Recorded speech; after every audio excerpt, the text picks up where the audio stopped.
Hello, and welcome to our performance of The Curious Incident of the Dog in the Nighttime. Before we begin, a few quick reminders. Please silence your cell phones, refrain from flash photography and videography, and save your conversations for intermission or after the show. We will have a 15-minute intermission, during which you are invited to visit the concession table. Your support will help the junior class with their fundraising efforts, so be sure to stop by and enjoy a treat. Additionally, we are honoured to welcome guests from the Autism Society of the Lehigh Valley and Last Chance Ranch. Be sure to visit their information tables in the lobby to learn more about the meaningful work they do in our community. This production marks the final show of our 2024 to 2025 theatre season, and we could not be more proud of the incredible performances, creativity, and dedication displayed throughout the year. But the arts at Moravian Academy aren't done yet. Be sure to mark your calendars for these upcoming events. The Middle and Upper School String Orchestra Concert on Wednesday, April 30th, Strike Up the Band's concert on Friday, May 9th, MSU's Senior Showcase Red and Gold Recital on May 17th, the Moravian Academy Art Show on May 20th in the late afternoon, and then, later in the evening, attend the Spring Ring Sing Thing at 7 p.m. in the Dyer Auditorium. And lastly, tune in to the televised Freddie Awards at the State Theatre on 69 News at WFMZ on May 22nd at 7 p.m. to support our incredible cast, crew, and creatives in their musical achievements. If you'd like to continue supporting the arts at Moravian Academy, we invite you to explore these events and other opportunities to get involved. Your encouragement and contributions make it possible for students to express their creativity and share powerful stories on stage. Thank you again for joining us. We hope this performance sparks conversations and leaves you seeing the world just a little differently. Now please enjoy The Curious Incident of the Dog in the Nighttime.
Oh, holy fuck.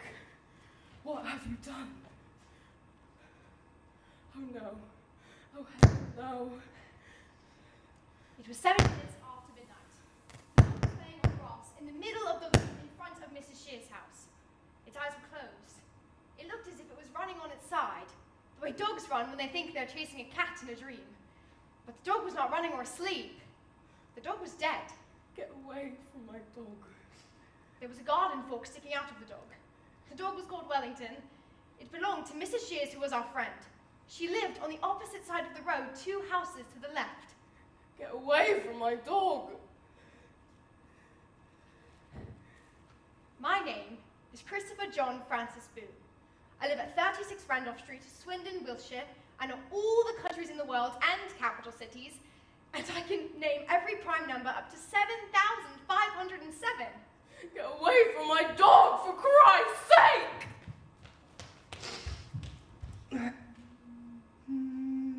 After 12.5 minutes, a policeman arrived. He had a big orange leaf stuck to the bottom of his shoe, which was poking out from one side. This is good, Christopher. It's quite exciting. I like the detail. It makes it more realistic. He squatted down next to me. He said to me, "Would you like to tell me what's going on here, young man?"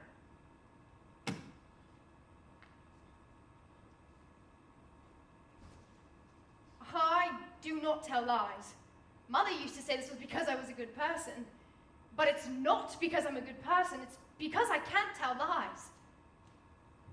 The dog is dead. I got that far. I think someone killed the dog. How old are you? I'm 15 years, and 3 months, and 2 days. And what precisely are you doing in the garden? I'm talking to you. Okay, what were you doing in the garden in the first place? I was holding the dog. Why were you holding the dog? I like dogs. Did you kill the dog? I did not kill the dog. You seem very upset about this. I'm going to ask you once again. Terrific.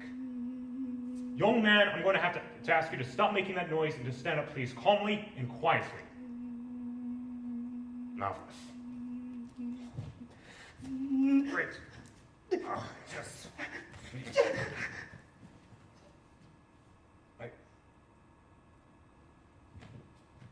I'm arresting you for assaulting a police officer.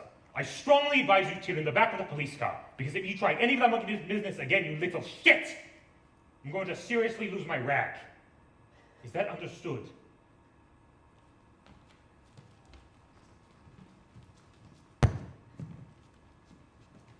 I find people confusing. This is for 2 main reasons.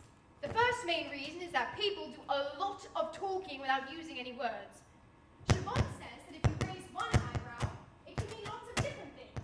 It can mean, I want to do sex with you. I never said that. Yes, you did. I didn't use those words, Christopher. You did on September 12th last year at first break. And it can also mean, I think what you just said was very stupid.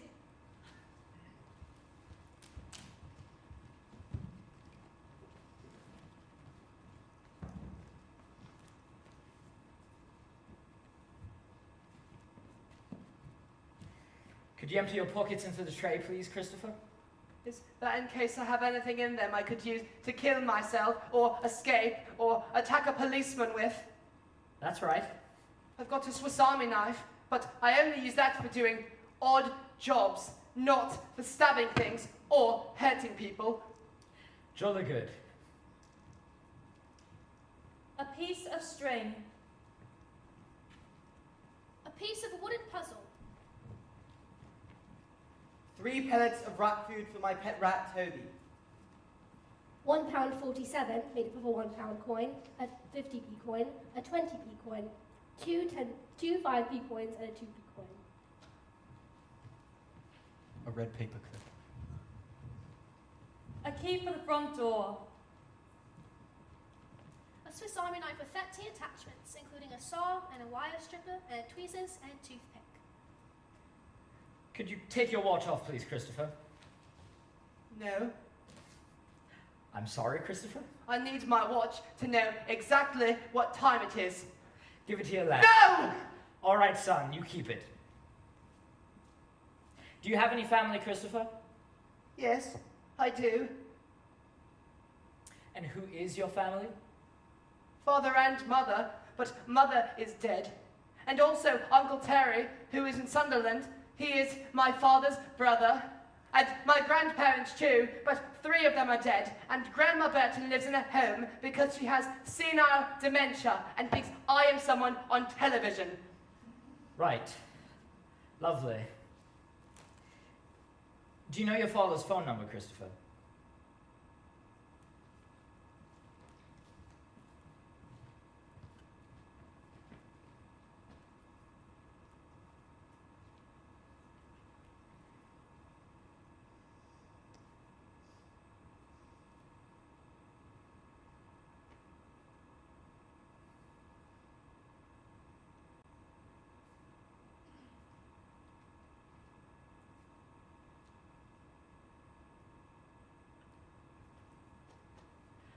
Christopher, Mr. Boone, could you come this way, please?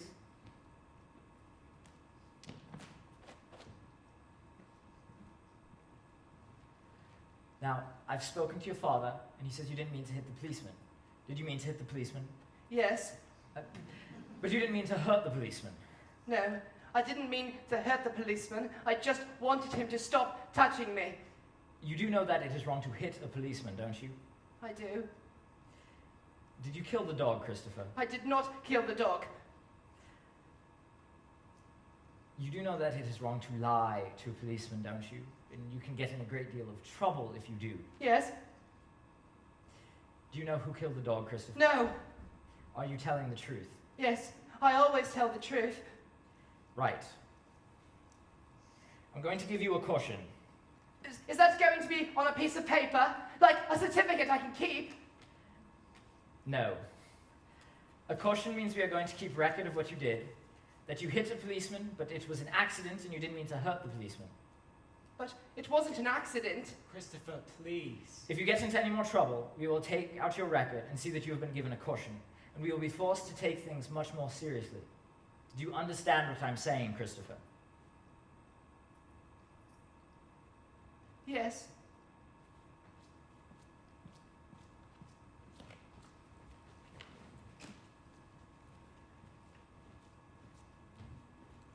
The second main reason I find people confusing is that people often talk using metaphors.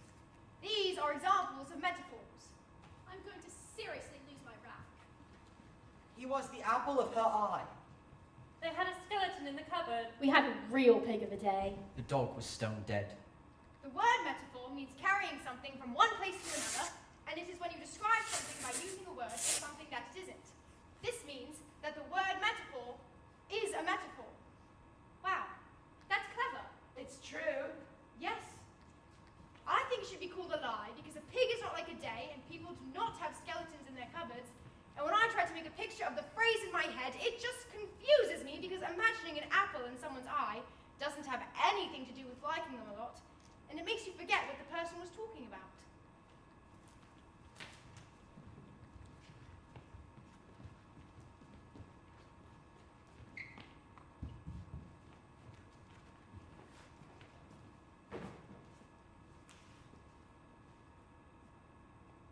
I'm sorry.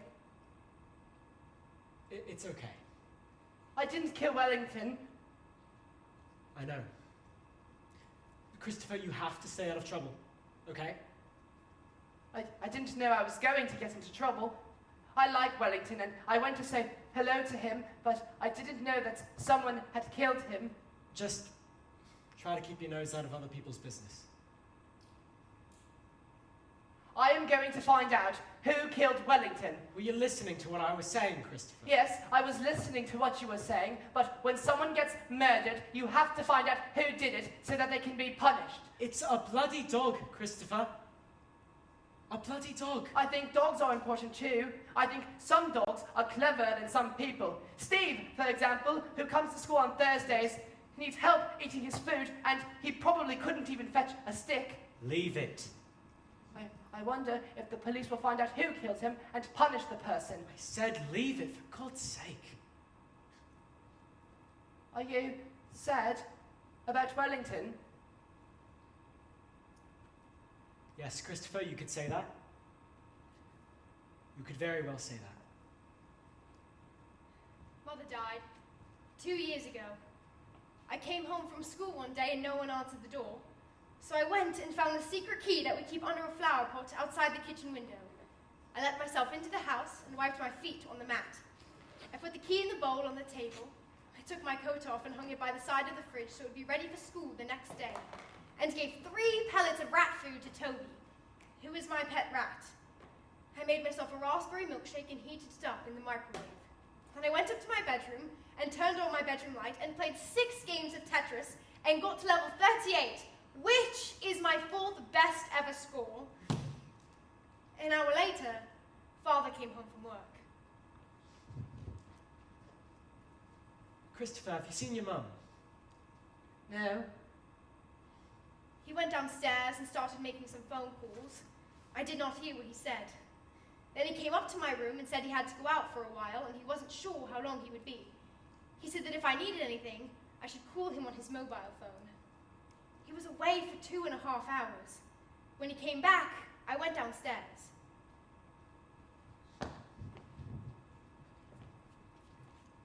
I'm afraid you won't be seeing your mother for a while. Why not? Your mother has had to go into hospital. Can we visit her? No, Why can't we? she needs rest. She needs to be on her own. Is it a psychiatric hospital? No, it's an ordinary hospital. She has a problem. Problem with her heart. I am going to make her a get well card. If I make her a get well card, will you take it in for her tomorrow?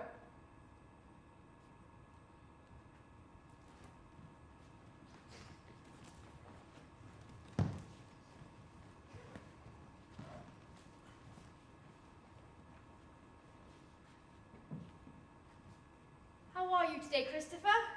Very well, thank you. Good.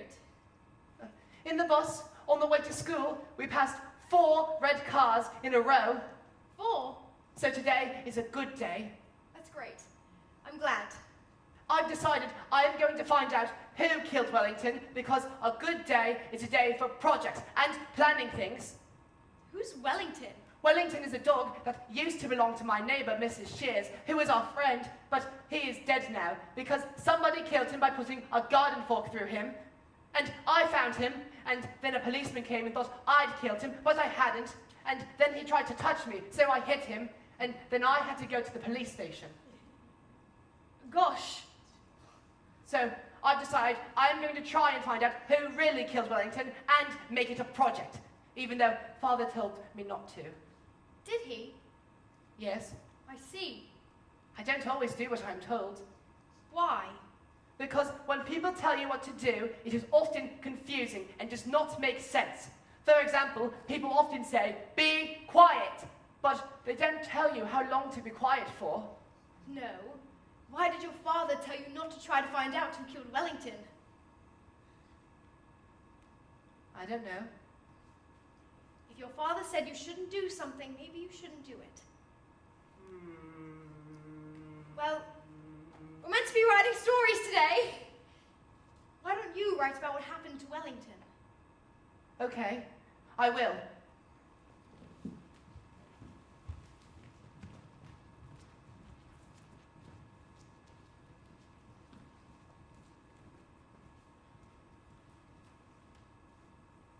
Christopher, I'm sorry. Your mother's died. She's had a heart attack. It wasn't expected. What kind of heart attack? I don't know what kind of heart attack. How isn't the moment, Christopher, to be asking questions like that? It was probably an aneurysm. I'm sorry, Christopher. I'm really sorry.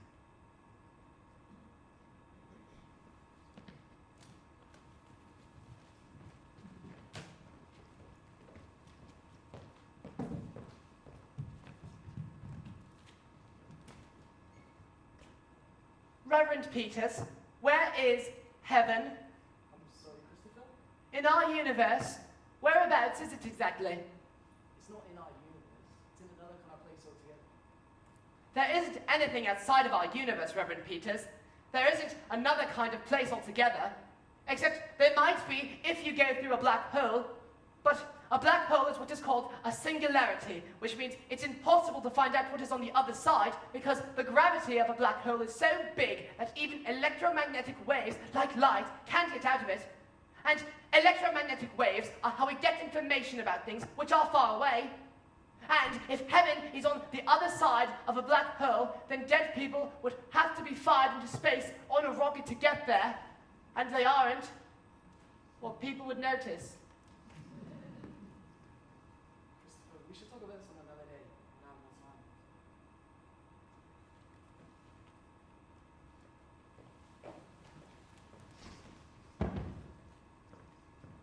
The next day was Saturday, and there was not much to do on a Saturday unless Father takes me out somewhere on an outing, to the boating lake or to the garden centre. But on this Saturday, England were playing Romania at football, which meant that we weren't going to go on an outing because Father wanted to watch the match on the television. So, I made a decision. I decided to do some more detection. I decided to go out on my own. I do not like strangers, so talking to other people on our street was brave. But if you're going to do detective work, you have to be brave, so I had no choice.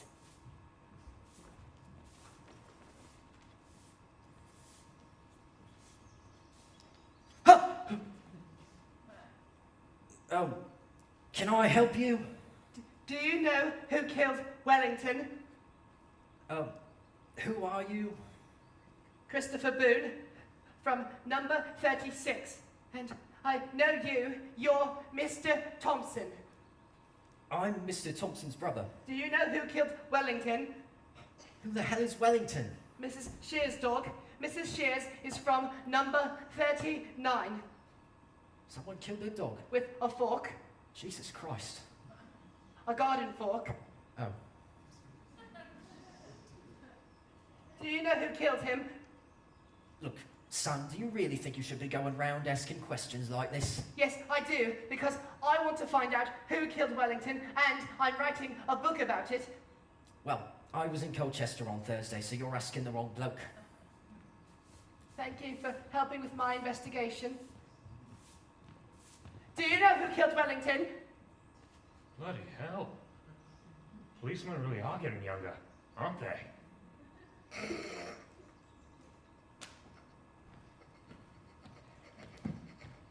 2, 3, 5, 7, 11, 13, 17, 19, 23, 29, 31, 37, 41, 43, 47, 53, 59, 61, 67. Do you know anything about Wellington getting killed?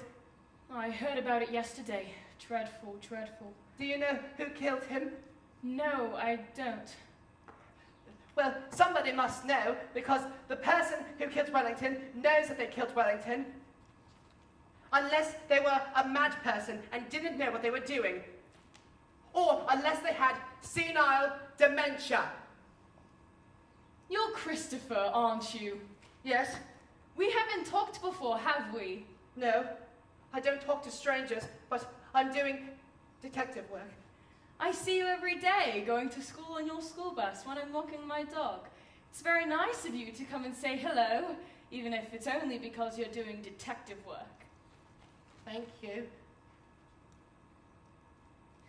I have a grandson your age. My age is 15 years and 3 months and 3 days. Well, almost your age. You don't have a dog, do you? No. I bet you probably like a dog, wouldn't you? I have a rat. A rat? He's called Toby. Oh. Most people don't like rats because they think they carry diseases like bubonic plague. But that's only because they used to live in sewers and stowed away on ships coming from foreign countries where there were strange diseases. But rats are very clean. Do you want to come in for tea? I don't go into other people's houses. Well, perhaps I could bring some tea out here. Do you like lemon squash? I only like orange squash. Luckily, I have some of that as well. And what about biscuits? Do you like biscuits? Yes, some sorts of biscuits. I'll get a selection. She moved very slowly because she was an old lady, and she was inside the house for more than 6 minutes, and I began to get nervous because I didn't know her well enough to know whether she was telling the truth about getting orange squash and Battenberg cake, and I thought she might be ringing the police, and then I'd get into much more serious trouble because of the caution. So I walked away.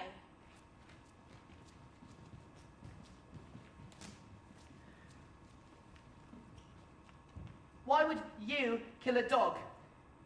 I wouldn't. I think you would only kill a dog if A, you hated the dog, or B, if you were a mad person. Or C, if you wanted to make Mrs. Shears sad. I don't know anybody who hated Wellington, so if it was A, it was probably a stranger. I don't know any mad people either, so if it was B, it was also probably a stranger. Right. But then again, most murders are committed by someone known to the victim. In fact, you are most likely to be murdered by a member of your own family on Christmas Day. Is that a fact? Yes, actually, it is a fact. Wellington was therefore most likely to have been murdered by someone known to him. I only know one person who doesn't like Mrs. Shears, and that is Mr. Shears, who divorced Mrs. Shears and left her to live somewhere else, and who knew Wellington very well indeed. This means that Mr. Shears is my prime suspect. Christopher? I am going to find out more about Mr. Shears.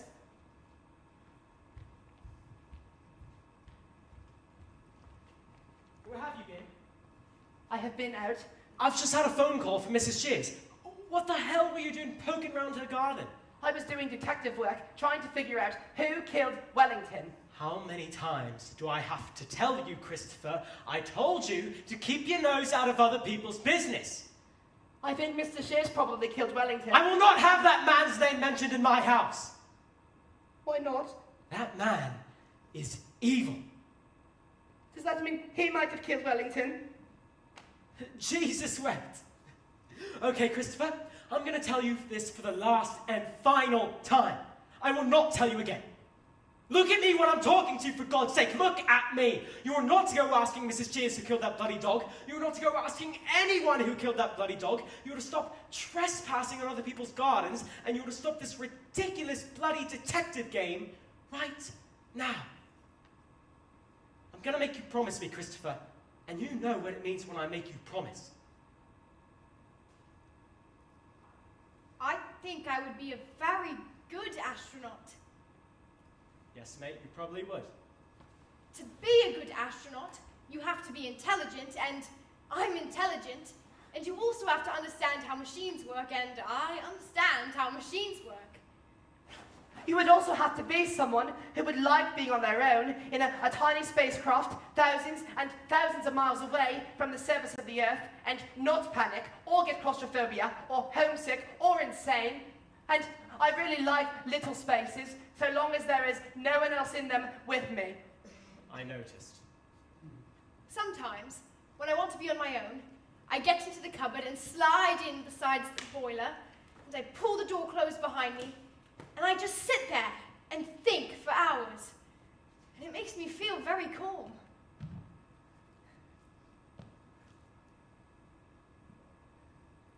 So I would have to be an astronaut on my own, or have my own part of the spacecraft that no one else could come into. And also, there are no yellow or brown things on a spacecraft, so that would be okay too.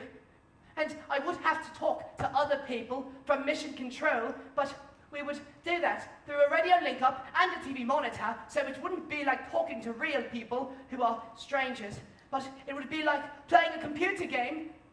Which you like.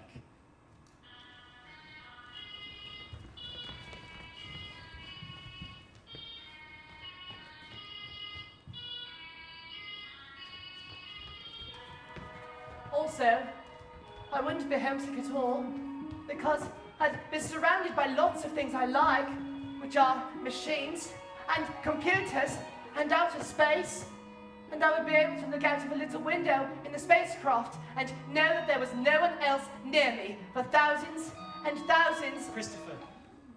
What? Could you please just give it a bit of a break, mate? Please.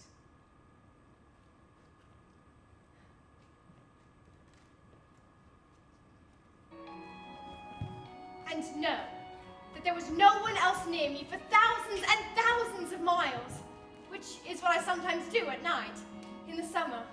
when I go and lie on the lawn and I look up at the sky, and I put my hands around the sides of my face so that I can't see the fence or the chimney or the bush line, and I can pretend I'm in space. And all I could see would be stars. And stars are the places where the molecules that life is made of were constructed billions of years ago. For example, the iron in your blood, which stops you from being anemic, was made in a star. And I would like it if I could take Toby with me into space, and that might be allowed because they sometimes do take animals into space for experiments. So if I could think of a good experiment that you could do on a rat that didn't hurt the rat, then I can make them let me take Toby. But if they didn't, I would still go because it would be a dream come true.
Father said. I see. That's a pity. So the book is finished. Well, if your father said he doesn't want you to do something, then he probably has a good reason, and I think you should stop. But you should be proud of what you've written so far because, well, it's great. It's not a proper book. Why not? It doesn't have a proper ending. I never found out who killed Wellington, so the murderer is still at large. Not all murderers are caught. Not all murders are solved. Father said never to mention Mr. Shear's name in our house again, and that he is an evil man. And maybe that meant he was the person who killed Wellington.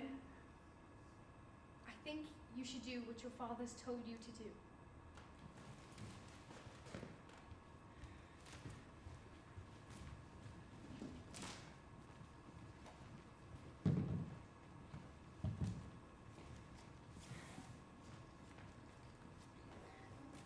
What happened to you the other day? I came out again and you'd gone. I had to eat all the biscuits myself. I was looking forward to our little chat. I don't do chatting. I don't like it. No, I don't suppose you do. Do you like computers? Yes, I like computers. I have a computer in my room. I know. I can see you sitting at your computer in your bedroom sometimes when I look across the street. And I like maths. And looking after Toby. And I also like outer space. And I like being on my own. I bet you're very good at maths, aren't you? I am. I'm going to take A-level maths next month, and I'm going to get an A star. Really? A-level maths? I'm the first person to take an A-level from my school because it is a special school. All the other children at my school are stupid. Except I'm not meant to call them that. Even though that is what they are. Well, I am very impressed, and I hope you do get an A-star. I will. And the other thing I know about you is that your favorite color is not yellow. No, and it's not brown either. My favorite color is red and metal color. Do you know Mr. Shears? Not really, no. I mean, I knew him well enough to say hello, but I didn't know much about him. I think he worked in the National Westminster Bank in town. Father said that he was an evil man. Do you know why he said that? Perhaps it would be best not to talk about these things, Christopher. Why not? Because maybe your father is right, and you shouldn't go around asking questions about this. Why? Because obviously he's going to find it quite upsetting. Why is he going to find it quite upsetting? I think you know why your father doesn't like Mr. Shears very much. Did Mr. Shears kill Mother? Kill her? Yes. Did he kill Mother? No, of course he didn't kill your mother. Or did he give her stress so that she died of a heart attack? I honestly don't know what you're talking about, Christopher. Or did he hurt her so that she had to go into hospital? Did she have to go into hospital? Yes, and it wasn't very serious at first, but when she was in hospital, she had a heart attack. Oh my goodness. And she died. Oh my goodness. Oh, Christopher, I'm so sorry. I never realized. Why did you say? I think you know why your father doesn't like Mr. Shears very much. Oh dear. Christopher, look, perhaps we should take a little walk in the park together. This is not the place to be talking about this kind of thing.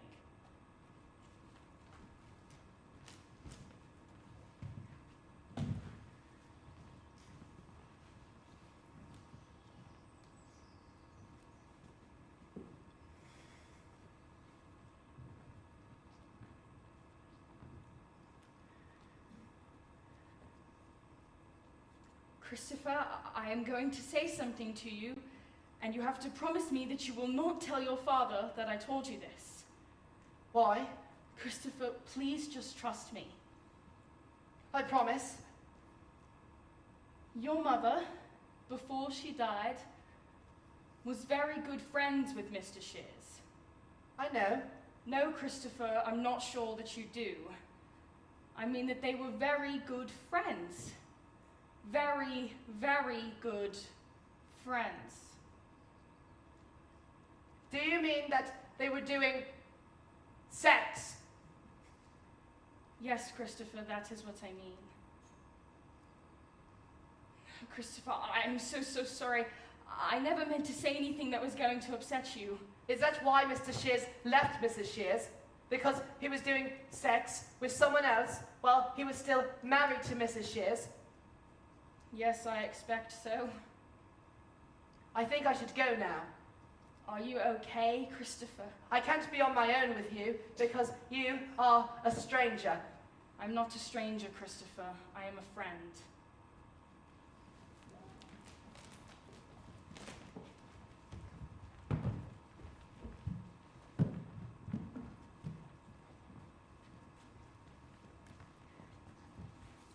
Have you told your father about this? No. Are you going to tell your father about this? No. Did it make you sad to find this out? Find what out? Did it make you sad to find out that your mother and Mr. Shears had an affair? No. Are you telling the truth? Yes, I always tell the truth. It didn't make me feel sad because Mother is dead. So I would be feeling sad about something that isn't real and doesn't exist, and that would be stupid. What was your mother like? Do you remember much about her?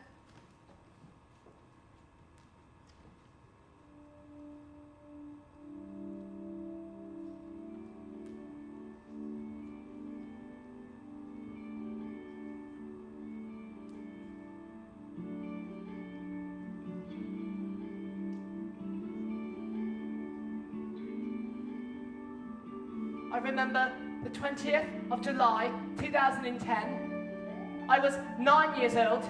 It was a Tuesday. We were on holiday in Cornwall. We were on the beach in a place called Polperro. Mother was wearing a pair of shorts made out of denim and a stripy blue swimming costume, and she was smoking menthol cigarettes, which were mint flavor. And she wasn't swimming. She was sunbathing on a towel which had red and purple stripes, and she was reading a book by Georgette Heyer called The Masqueraders. And then she finished sunbathing and went into the water, and she said, Bloody Nora, it's called. Bloody Nora it's cold. And then she said I should come and swim too, but I didn't like swimming because I don't like taking my clothes off. So she said I should just roll my trousers up and walk into the water a little way. So I did, and Mother said, Christopher, look, it's lovely. and then she jumped backwards and disappeared under the water, and I thought a shark had eaten her, so I screamed. And then she stood up out of the water and came over to where I was sitting and held up her right hand and spread out her fingers like a fan. Come on, Christopher, touch my hands. Come on now, stop screaming. Touch my hand. Listen to me, Christopher. You can do it. It's okay. It's okay, Christopher. There aren't any sharks in Cornwall. When we were inside the park, Mrs. Alexander stopped walking and said, I'm going to say something to you, and you must promise not to tell your father I told you this. Your mother, before she died, was very good friends with Mr. Shears.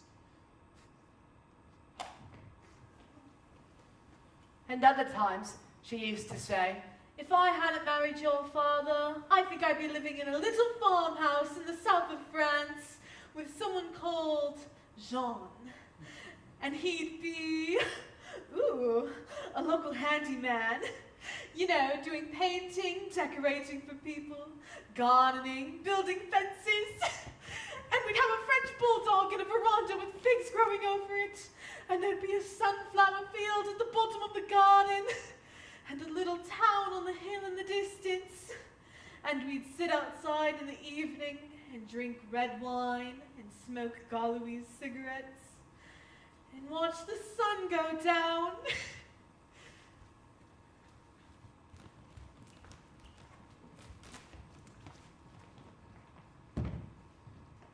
What is this? It's a book I'm writing. Is this true? Did you speak to Mrs. Alexander? Yes. Jesus, Christopher, how stupid are you? What the hell did I tell you, Christopher?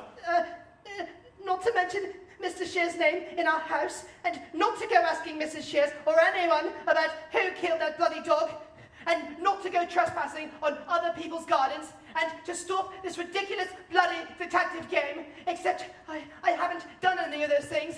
I was just asking Mrs. Alexander about Mr. Shears because I was doing chatting. Don't give me that bullets, you little shit. You knew exactly what you were bloody doing. I've read the book. Remember? What else did I say?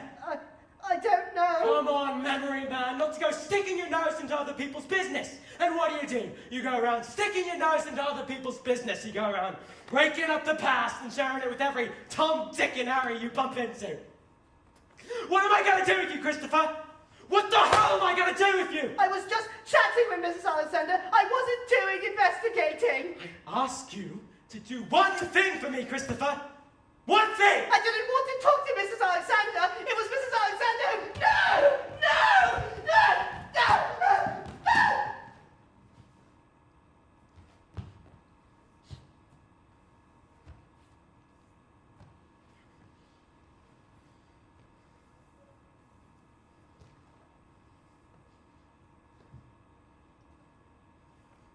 I need a drink.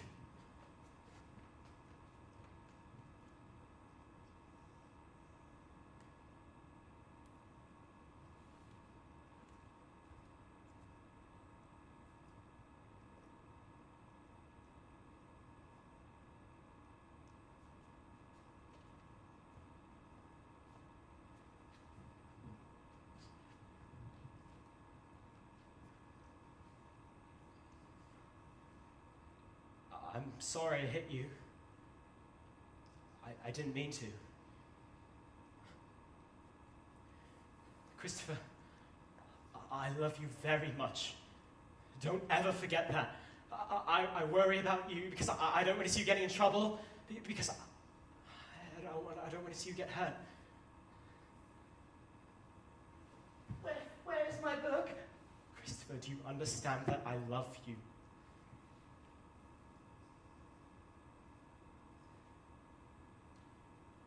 Is it in the dustbin at the front of the house?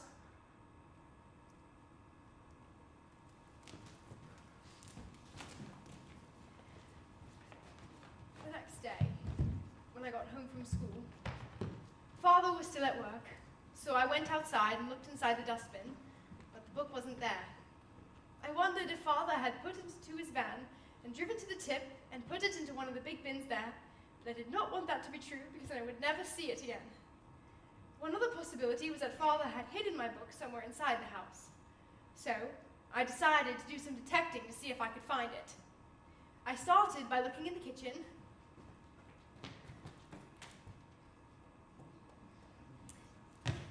Then I detected in the laundry room. Then I detected in the dining room. Then I detected in the living room, where I found the missing wheel from my Airfix Messerschmitt BF109 G6 model under the sofa. Then I went upstairs, but I didn't do any detecting in my own room because I reasoned that Father wouldn't hide something from me in my own room, unless he was being very clever and doing what is called a double bluff, like in a real murder mystery novel. So, I decided to look in my own room only if I couldn't find the book anywhere else. I detected in the bathroom, but the only place to look was in the airing cupboard, and there was nothing in there, which meant the only room left to detect in was Father's bedroom. I started by looking under the bed. There were 5 shoes and a comb with lots of hair in it, and a monkey wrench and a chocolate biscuit, and a magazine called Men Only, and a pair of underpants from Marks and Spencer's with a little bit of wee left in them, and a Scooby-Doo tie and a wooden spoon, but not my book. Then I looked in the drawers on either side of the dressing table, but these only contained aspirin and nail clippers and batteries and dental floss and tissues and a spare false tooth and a tampon, but my book wasn't in there either. Then I looked in his clothes cupboard. Inside the bottom of the cupboard was a large plastic toolbox, which was full of tools for doing it yourself. But I could see these without opening the box because it was made of transparent grey plastic. Then I saw there was another box underneath the toolbox. The other box was an old cardboard box that was called a shirt box because people used to buy shirts in them. And when I opened the shirt box, I saw my book was inside it. Then I heard Father's van pulling up outside the house, and I knew that I had to think fast and be clever. I heard Father shutting the door of the van, and that is when I saw the envelope. It was an envelope addressed to me, and it was lying under my book in the shirt box with some other envelopes. I picked it up. It had never been opened. It said, Christopher Boone, 36 Randolph Street, Swindon, Wiltshire. Then I noticed there were lots of envelopes, and they were all addressed to me, and this was interesting and confusing. And then I noticed how the words Christopher and Swindon were written.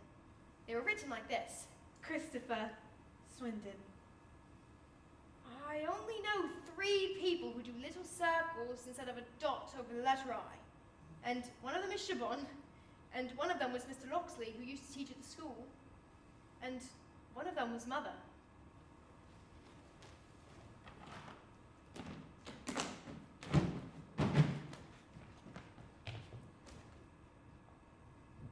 Christopher? Hello. So, what have you been up to, young man? Today, we did life skills with Siobhan, which was using money and public transport, and I had tomato soup for lunch and 3 apples, and I practiced some maths in the afternoon, and then we went on a walk in the park with Mrs. Gascoigne and collected leaves for making collages. Excellent. Excellent. What do you fancy for chow tonight? Baked beans and broccoli. I think that can be very easily arranged. I'm just going to go put the shelves up in the living room if that's all right with you. I'll make a bit of a racket, I'm afraid, so if you want to watch television, we're going to have to shift it upstairs. I'll go and be on my own in my room. Good man. So, I went into my room, and when I was in the room, I shut the door and took out the envelope. I opened the envelope. Inside, there was a letter, and this was what was written in the letter. 4-5 F1C Chapter Road, Wilson, London, NW2 5NG, 0208 887 8907. Dear Christopher, I was looking through some old photos last night, which made me sad. But then I found a photo of you playing with the train set we bought for you a couple of Christmases ago, and that made me happy because it was one of the really good times we had together. Do you remember how you played with it all day and you refused to go to bed at night because you were still playing with it? We told you about train timetables, and then you made a train timetable and you made the train run on time. And there was a little wooden station too. And we showed you how people who wanted to go on a train went to the station, bought a ticket, and then went on a train. And you played with it for weeks and weeks and weeks. I liked remembering that a lot. You haven't written to me yet, so I know you're probably still angry with me. I'm sorry, Christopher, but I still love you, and I hope you don't stay angry with me forever. And I'd love it if you were able to write me a letter. I think about you all the time. Lots of love, your mum. I was really confused.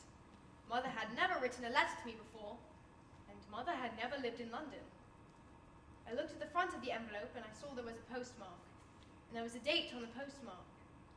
The 16th of October 2015, which meant that the letter was posted 18 months after Mother had died.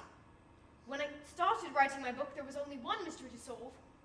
Now there were two. I decided not to think about it anymore that night because I didn't have enough information and could easily leap to the wrong conclusions.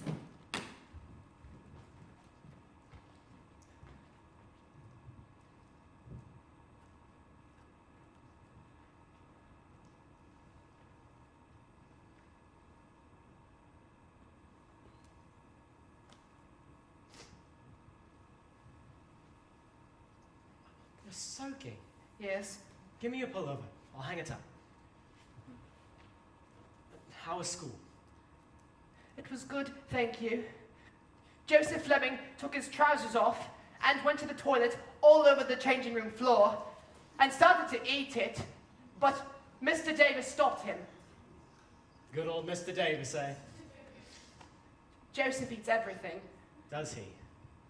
He once ate one of the little blocks of blue disinfectant which hang inside the toilets, and he once ate a £50 note from his mother's wallet, and he eats string and rubber bands and tissues and writing paper and paint and plastic forks, and he bangs his chin and screams a lot.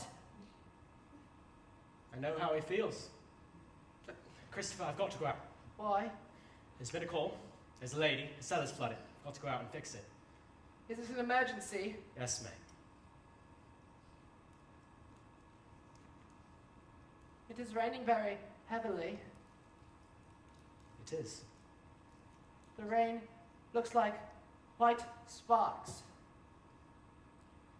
Christopher, if I go out, will you be okay? Yes, I will, because there's no one around, because everybody is staying indoors. Good. Good. Good. Good lad. I like looking at the rain. Terrific. I like it because it makes me think how all the water in the world is connected. Does it? This water, this rain, has evaporated from somewhere, maybe like the Gulf of Mexico, maybe, or Baffin Bay, and is now falling in front of the house. I'll have my mobile with me, Yes, so you can call me if there's a problem. yes, Behave yourself, Christopher. Yeah? yeah.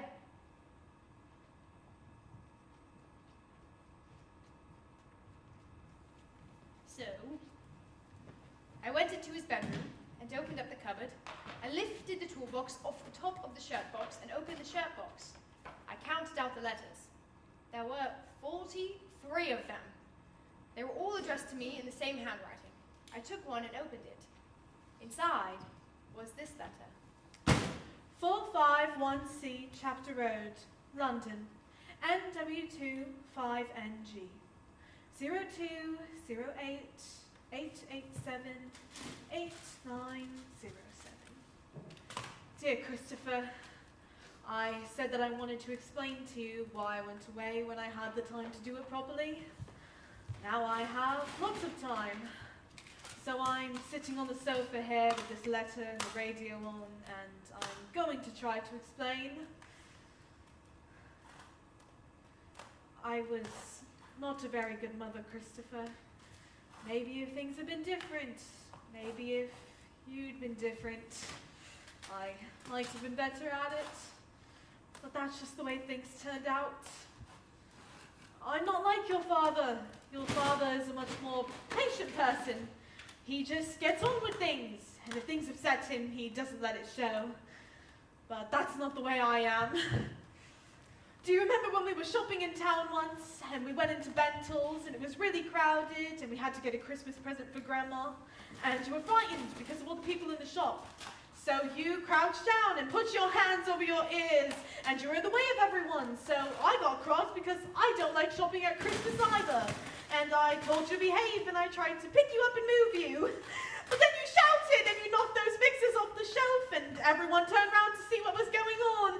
And there were boxes and bits of string and bits of broken ball on the floor, and everyone was staring, and I saw that you had wet yourself, and I was so cross, and I wanted to take you out of the shop, but you wouldn't let me touch you, so we had to wait there until you stopped screaming. And I remember that night, I just cried and cried and cried, and your father was really nice about it at first, and he made you supper and put you to bed, and he said these things happen, and it would be okay. But then I said I couldn't take it anymore, and eventually he got really cross, and he told me I was being stupid, and said I should pull myself together, and I hit him! Which was wrong, but I was so upset. We had a lot of arguments like that, and after a while we stopped talking to each other very much because we knew it would always end up in an argument, and I felt really lonely. And that was when I started spending lots of time with Roger. And that was when I started spending lots of time with Roger. I know you might not understand any of this, but I wanted to try to explain so that you knew. We had a lot in common, and then we realized that we were in love with one another. I told him that I couldn't leave you, and that made him sad, but he understood that you were really important to me. And you started to shout, and I got cross, and I threw the food across the room, which I know I shouldn't have done. And you grabbed the chopping board, and you threw it, and it hit my foot and broke my toes. So afterwards at home, your father and I had a huge argument. And I couldn't walk properly for a month. Do you remember? And your father had to look after you. And I remember looking at the two of you and seeing you together and thinking how you were really different with him. Much calmer. And it made me so sad. Because it was like you didn't need me at all. And I think then I realized you and your father were probably better off if I wasn't living in the house. And Roger asked me if I wanted to come with him. And it broke my heart. But eventually I decided it would be better for all of us if I went. And so I said yes. And I meant to say goodbye. But when I rang, your father said that I couldn't. He was really angry. He said that I couldn't. He said I couldn't talk to you. And I didn't know what to do. He said I was being selfish and that I was to never set foot inside the house again. And so I haven't. I wonder if you can understand any of this. I know it would be difficult for you. I thought what I was doing would be for the best of all of us. I hope it is. Christopher, I never meant to hurt you. I used to have dreams where everything would get better. Do you remember how you used to say that you wanted to be an astronaut? Well, I had dreams where you were an astronaut and you were on television. And I thought, that's my son. I wonder what it is that you want to do now. Has it changed? Are you still doing maths? I hope you are. Loads and loads of love, Mother.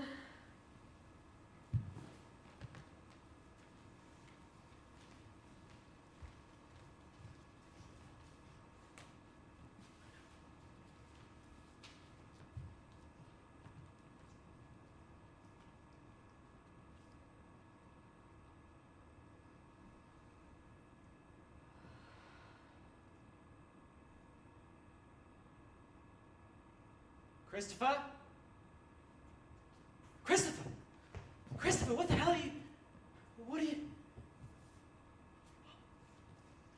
This is... Oh, shit! Oh, Christ.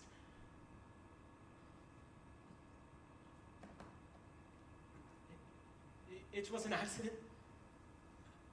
I didn't know what to say. I was such a mess. I said she was in hospital because I didn't know how to explain it. It was so complicated. And once I had said that, I just couldn't take it back. It got out of control.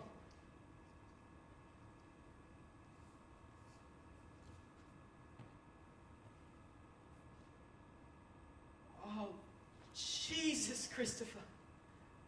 You've got sick all over you. Okay. Let's get you up and get your clothes off and get you into bed. Okay? I'm gonna have to touch you, but it's gonna be all right. It's gonna be all right.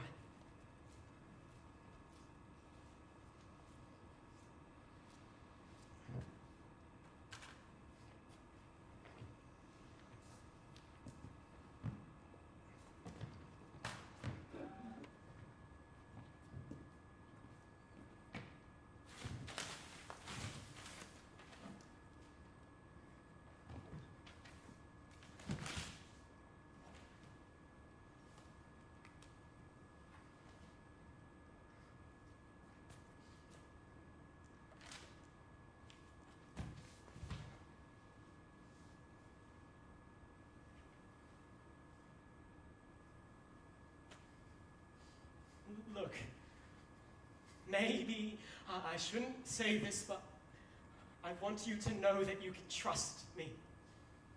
Life is difficult, you know, it's bloody hard telling the truth all the time. But you have to know that I'm trying. You have to know I'm going to tell you the truth from now on, about everything. Because if you don't tell the truth now, then later on it just hurts even more. So, I killed Wellington, Christopher. Just let me explain. When your mum left, Aline, Mrs. Shears, she was very good to me. She helped me through a very difficult time, and I'm not sure I would have made it without her. Well, you know how she was around here most days, popping over to see if we were okay, if we needed anything. I thought, I'm trying to keep this simple, Christopher. I thought we were friends, and I guess I thought wrong. We argued, Christopher, and she said some things to me I'm not going to say to you, because they're not nice. But they hurt. I think she cared more for that bloody dog than she did for us. And maybe that's not so stupid looking back. Maybe it's easier looking after some stupid mutt than some other actual human beings. I mean, shit, buddy. We're not exactly low maintenance, are we? Anyway, we had this row. Actually, quite a few rows, to be honest. But after this particularly nasty little blowout, she chucks me out of the house. You know what that bloody dog was like. Nice as pie one moment, roll over, tickle its stomach, sink its teeth into your leg the next. Anyway, we're arguing and it's in the garden, so when she slams the door behind me, the bug is waiting for me. And I know, maybe if I'd just given it a kick, it would have backed off. But shit, Christopher, when the red mist comes down, you know what I'm talking about. I mean, we're not that different, me and you. And it was just like everything I'd been bottling up for 2 years. Just, gah!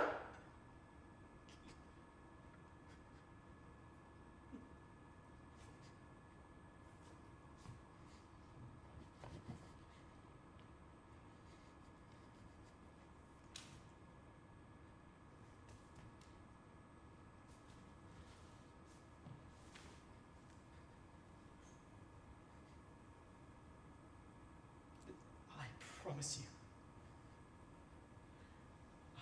never meant for it to turn out like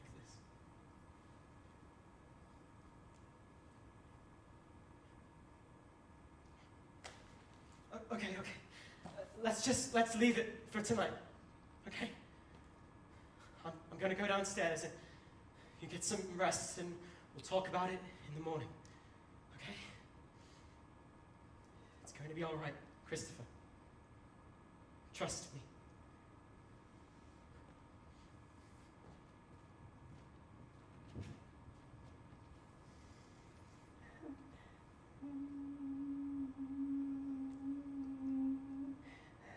Two, 4, 8, 16, 32, 64, 128, 256, 512, 1024, 2048, 4096, 4096, 4096. Father had murdered Wellington. That meant that he could murder me. I had to get out of the house. So, I made a decision.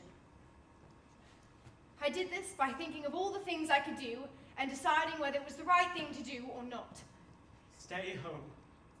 I decided I couldn't stay home anymore. Christopher, please. No, because I can't stay in the house with you anymore because it is dangerous.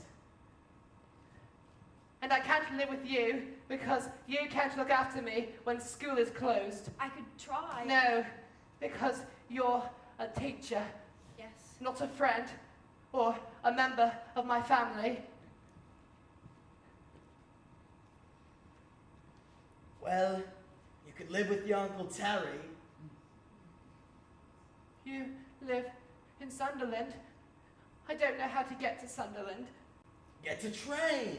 Get the train from Swindon. Also, you smoke cigarettes and you stroke my hair. You're not a friend either. I think I am a friend. No, and I can't stay in your house overnight or use your toilet because you've used it and you're a stranger. I'm not really a stranger. Yes. 451C Chapter Road, London, NW2 5NG. 451C Chapter Road, London, NW2 5NG. 451C Chapter Road, London, NW2 5NG. 451C Chapter Road.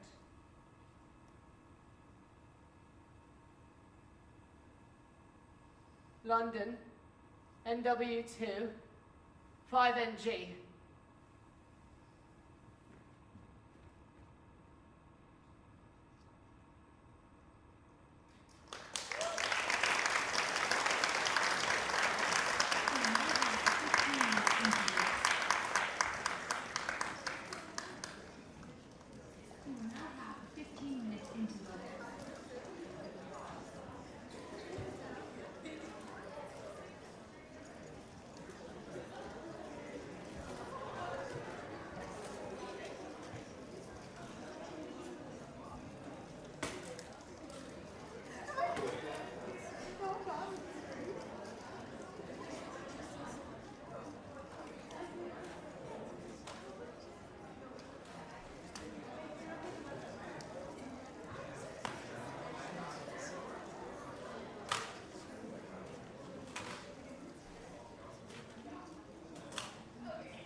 Christopher.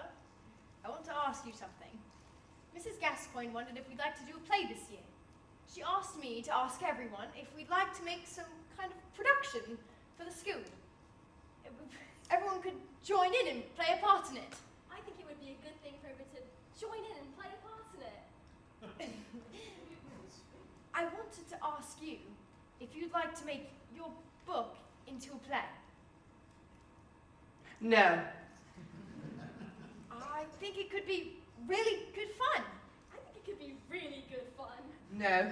It's a book, and it's for me, and not everybody, just for me. I know, but I think a lot of people would be interested in what would happen if people took bits of your book and started acting them out. No, I don't like acting because it is pretending that something is real when it is not really real at all. So it is like a kind of lie. But people like stories. Some people find things that are kind of true and things which are made up. You like your Sherlock Holmes stories. You do know Sherlock Holmes isn't a real person. I would help you if this is something you were worried about. No. I think I'd rather like to play the part of a policeman. You're too old to be a policeman. Christopher! Christopher! Christopher!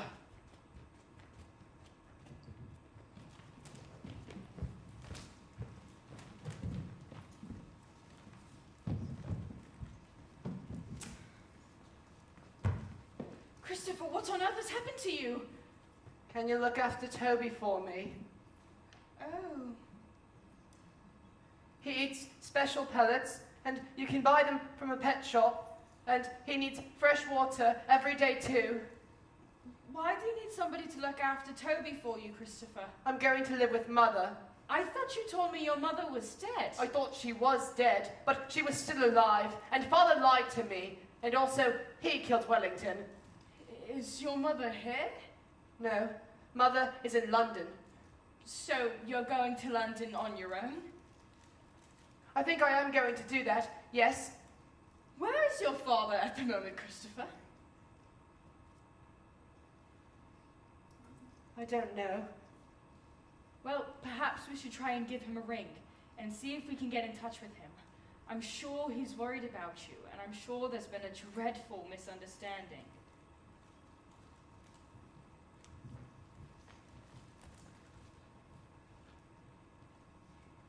Three, five, five, 8.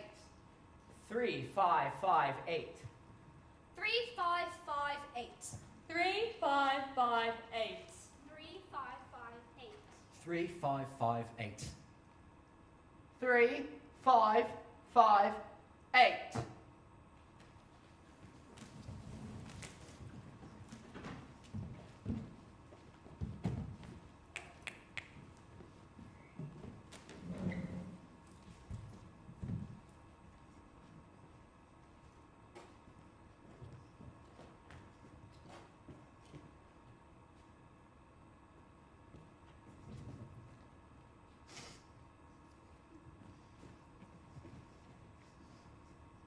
Excuse me, where can I buy a map? A map of where? I don't know. Where do you want to get to? I'm going to the train station. You don't need a map to get to the station. You can see it from here. No, I can't. There. That building says Signal Point on the top. There's a British Rail sign on the other end. The station's at the bottom of that. Do you mean the stripy building with the horizontal windows that you can see poking out over those houses? That's the one. How do I get to that building? Gordon Bennett. I knew that the station was somewhere near, and if something is nearby, you can find it by moving in a spiral, walking clockwise and taking every right turn until you come back to a road you've already walked on, then taking the next left, then every right, and so on, and so on. And that was how I found the station. Customers seeking access to the car park, please use assistant's phone opposite. Write the ticket office. Warning, CCTV operation. Great Western.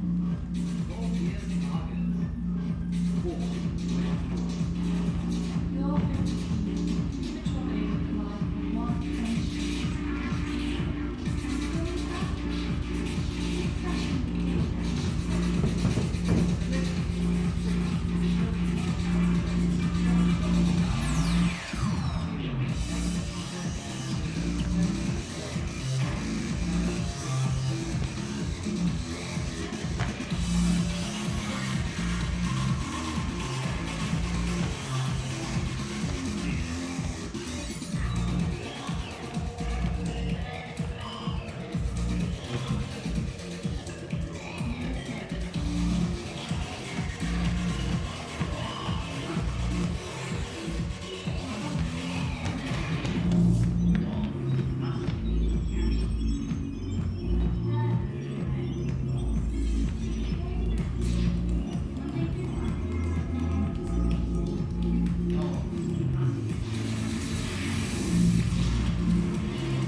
Hello. Are you all right, young man? You're too old. Are you all right, young man? No. You're looking a bit worse for wear. The lady at the cafe said that once you tried talking to you, you're in a complete trance. What's your name? Christopher Boone, Where do you live? 36, Randolph Street. What are you doing here? I needed to sit down and be quiet and think.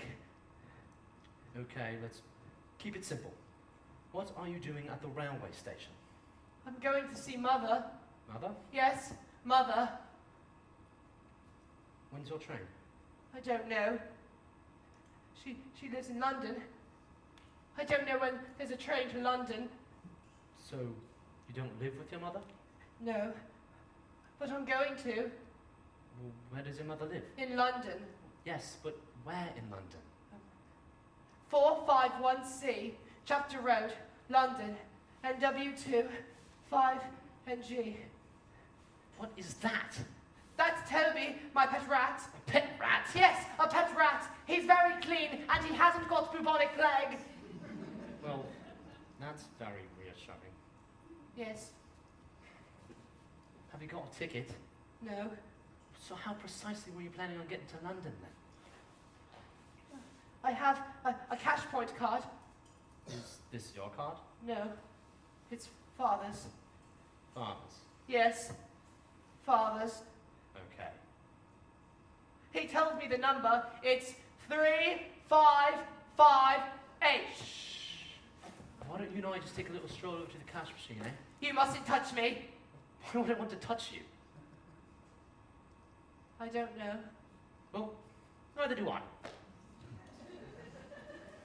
Because I got a caution for hitting a policeman, but I didn't mean to hurt him. And if I do it again, it'll be a lot worse because of the caution.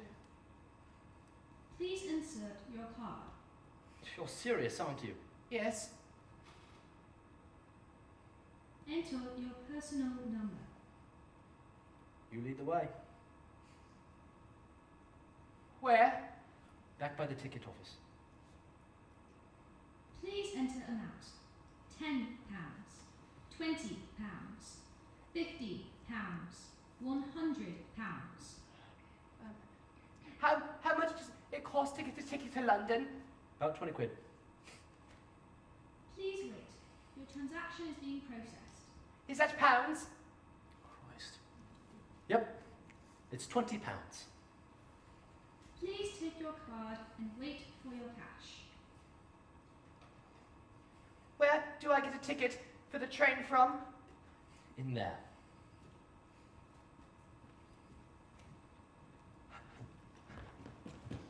I want to go to London. If you don't mind. I want to go to London. Will that be a single or return? What does single or return mean? Do you want to go one way, or do you want to come back? I want to stay there when I get there. For how long? Until I go to university. Single then. That'll be £17.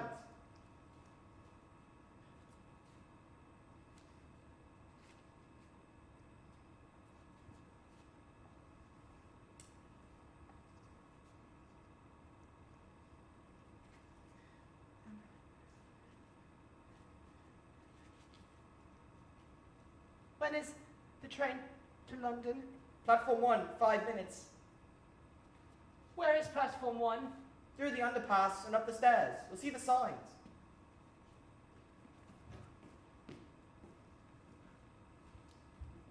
Underpass means tunnel, Christopher. In your head, imagine a big red line going across the floor. It starts at your feet and goes to the tunnel. And walk along that line. And count the rhythms in your head, because that helps, doesn't it? Like when you're doing music, or when you're doing drumming. Left, right, left, right, left, right, left, right. Left, right, left, right, left, right, left, right, left, right, left, right, left, right, left, right, left, right, left. Is this the train to London? Christopher! Christopher! Caught you just in time. We've got your father back at the police station. He's looking for you. Ah! Oh, okay, let's not get overexcited here. Look, I'm going to take you back to the station where you, me, and your father can have a little chat about who's going where. Have you arrested father? Arrested him? What for? He killed a dog with a garden fork. The dog was called Wellington. Well, we could talk about that as well. Right now, young man, I think you've done enough adventuring for one day. No! Little bugger! Shit, fuck! Why are you swearing? Has the train started? Don't move. Rob? Yeah, it's Nigel. I'm stuck here on the bloody train. Don't even. Look, it stops at to the car parkway, so you can get someone to meet me there with a car. Cheers. Tell his old man we got him, but it's gonna be a while. Great. Let's get ourselves a seat. Park yourself. You are a handful, you are. Jeez.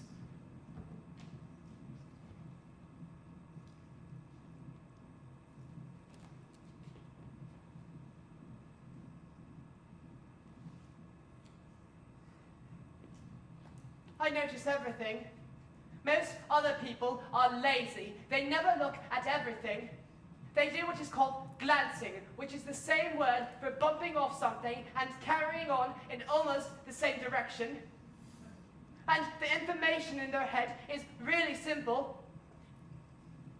For example, if they are sitting on a train, looking out of the window onto the countryside, it might be 1, There are some cows in the field. 2, It is sunny with a few clouds. 3, There's some flowers in the meadow. 4, There's a village in the distance.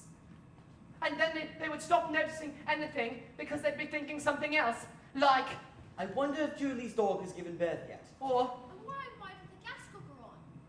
or. I really fancy a bag of quavers. But if I'm looking out of the window of a train onto the countryside, I notice everything. Like, 1, there are 19 cows in the field, 15 of which are black and white, and 4 of which are brown and white. 2, there are 3 different visible nimbus stratus clouds. 3, there is a village in the distance, which has 32 visible houses. There is a plastic bag in the hedge, no 2, and a squashed Coca-Cola can with a snail on it. I can see 3, 4, 5, 6, 5 different types of grass. The cows are, I can see 3, no, 4 different. There is a wind blowing from her. There is the Coca-Cola. There is the snail. The cows are facing. Christ, you wet yourself. Go to the bloody toilet, will you? But I'm on a train. There are toilets on the train, you know. Where is the toilet on the train? Through those doors there. But I'll be keeping an eye on you. You understand? No. Just go to the bloody toilet.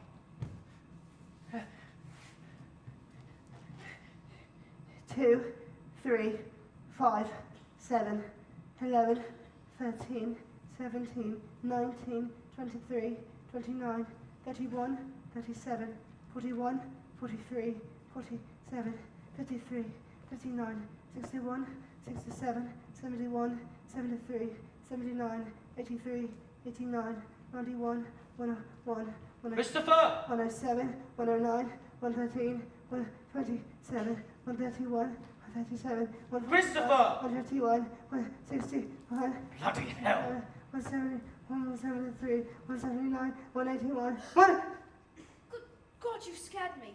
Could I just get my bag? I think there's someone out there on the platform looking for you. I know. Well, it's your lookout. You're touching my bag. Yes. Come look at this, Barry. They've got like a trained elf. Well, we have both been drinking. We should nick him. He could be our elf mascot. Shift it, you daft twat!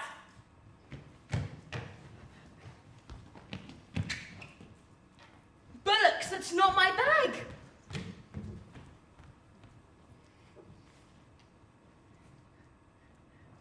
Coming! I'm coming! Alright, just wait for me in the car park then!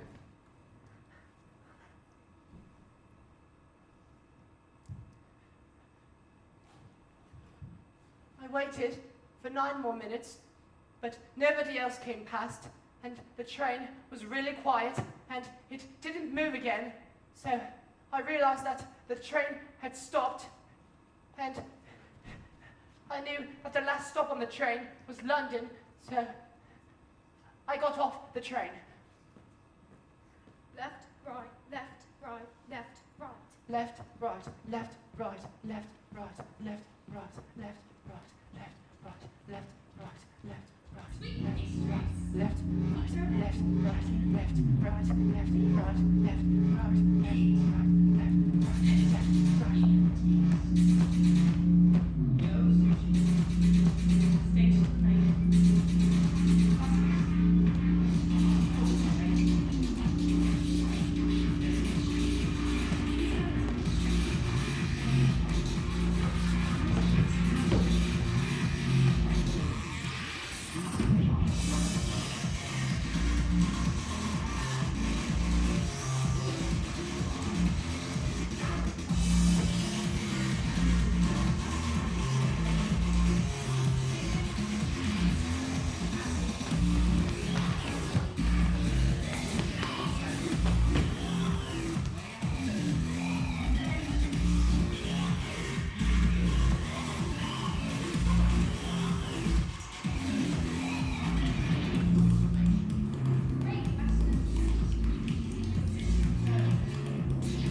Left, right, left, right, left, right, left, right, left. Left, right, left, right, left, right, left, right, left. Is this London? Is this London? Indeed it is. How do I get to 451C? Chapter Road, London. NW2, 5NG. Where is that? It's 451C, Chapter Road, London, NW2, 5NG. And sometimes you can write it 451C, Chapter Road, Willesden, London, NW2, 5NG. Take the tube to Wilson Junction or Wilson Green. It's got to be near there somewhere. What is a tube? Are you thorough? See the big staircase with the sign? It says underground. Take the Bakerloo line to the Wilson Junction or the Jubilee to Wilson Green. You good?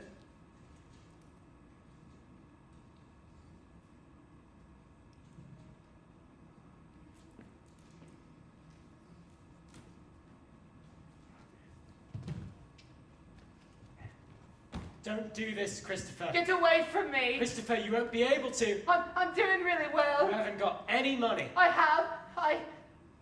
I stole your card. You little shit. Where's your Swiss Army knife gone? Have you lost it? It's in my pocket. Where's your red line gone? See? It keeps disappearing. How are you going to get to Willesden Green? There's a Bakerloo line. Look, I can take that to Wilson Junction. Come back home. Swindon is not my home anymore. My home is 451C, Chapter Road, London, NW2, 5NG. Stand behind the yellow line. I know. The train will be very noisy. I know. It'll really scare you. I know. Watch what the people do. Watch how they get on and off. Yes. Count the trains. Figure it out. Get the rhythm right. Train coming, train stopped. Doors open, train going. Silence. Train coming, train stops. Doors open, train going. Silence. Train coming, train stopped. Doors open, train going. Silence. Train coming, train stopped. Doors open, train going. Silence. Train coming, train stopped. Doors open, train going. Silence. Train coming, train stopped. Doors open. Toby! Toby! Toby, where are you? Toby! Toby, what are you doing down there?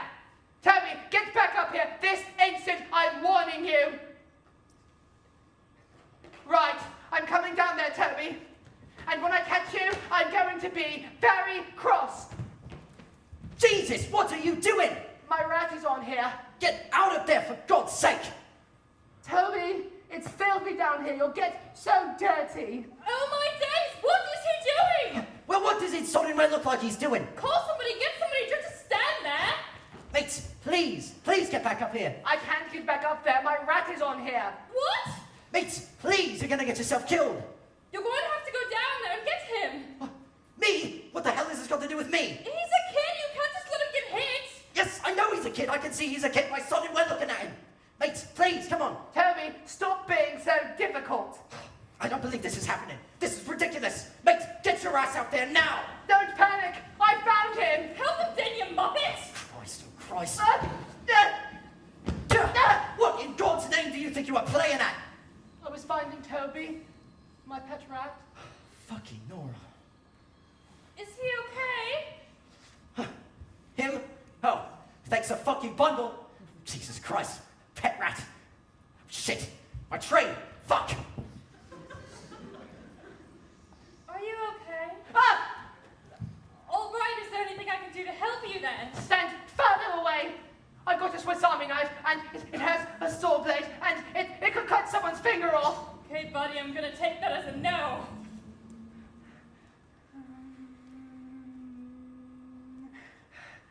Doors open.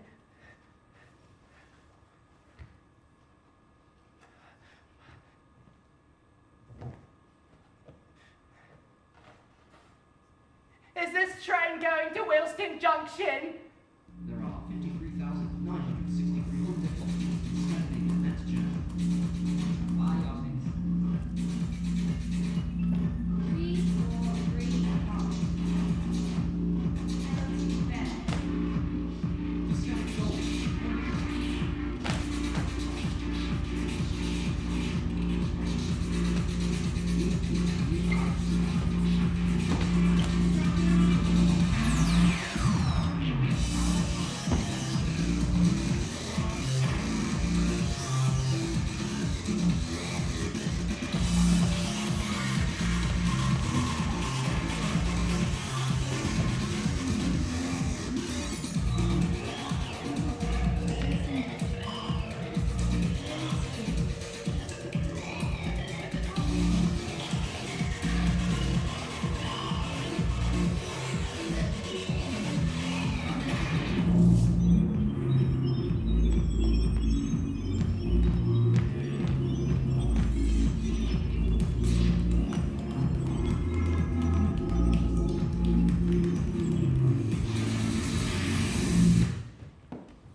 going to Wilston Junction.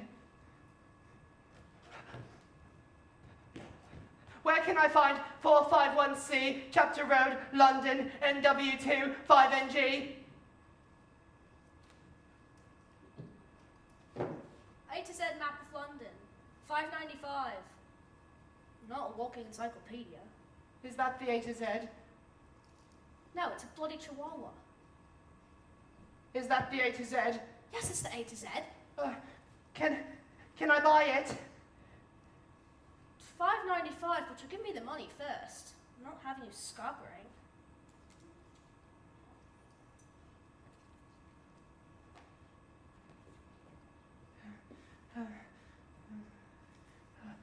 Left, right, left, right, left, right, left, right, left, right, left, right, left, right, left, right, left, right, left, right, left. I don't care whether you thought it was funny or not. Judy, look, I'm sorry, okay? Well, perhaps you should have thought about that before you made me look like a complete idiot. You weren't in, so I waited for you. Christopher? What? Christopher! What the hell is going on? I'm so sorry, Christopher. I suppose this means Ed's here too. Where's your father, Christopher? I think he's in Swindon. Thank God for that. But how did you get here on your own? I came on the train. Oh my God.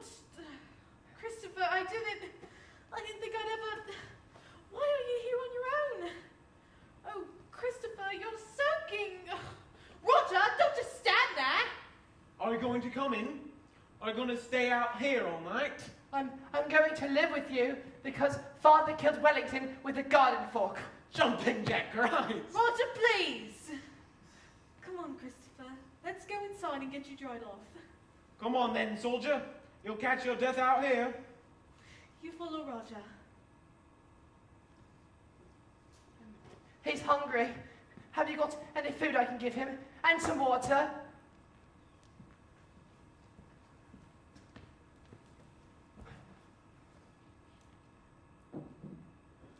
Are you okay, Christopher?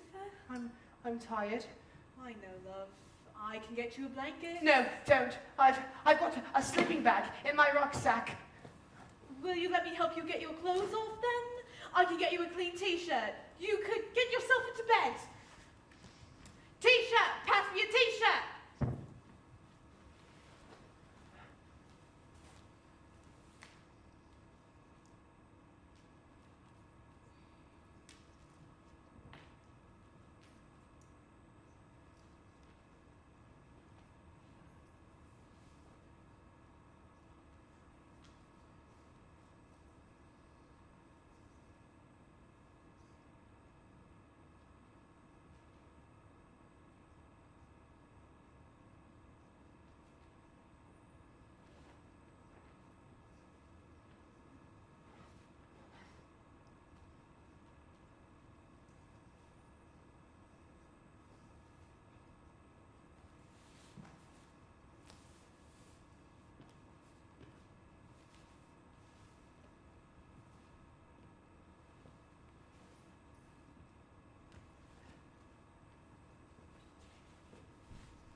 Very brave.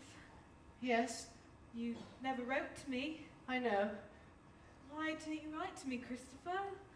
I wrote you all those letters. I was thinking something dreadful had happened, or you'd moved away and I'd never find out where you were. Father said you were dead. What? He said that you had to go into hospital because you had something wrong with your heart, and then you had a heart attack and died. Oh my God.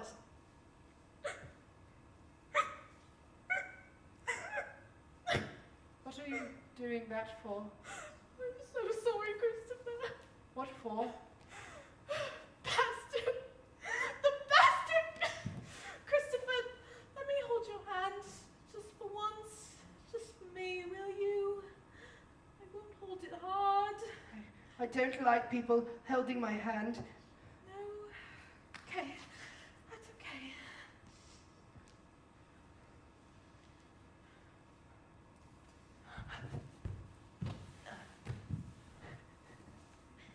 I need to speak with him. He's been through enough today already. Still, I need to speak with him. Christopher Boone, could you please open the door? Come on, Christopher. Christopher, love. It's alright. Just open the door. Will you, sweetheart? Is he going to take me away? No, he isn't. Are you going to let him take me away? No, Christopher, I won't.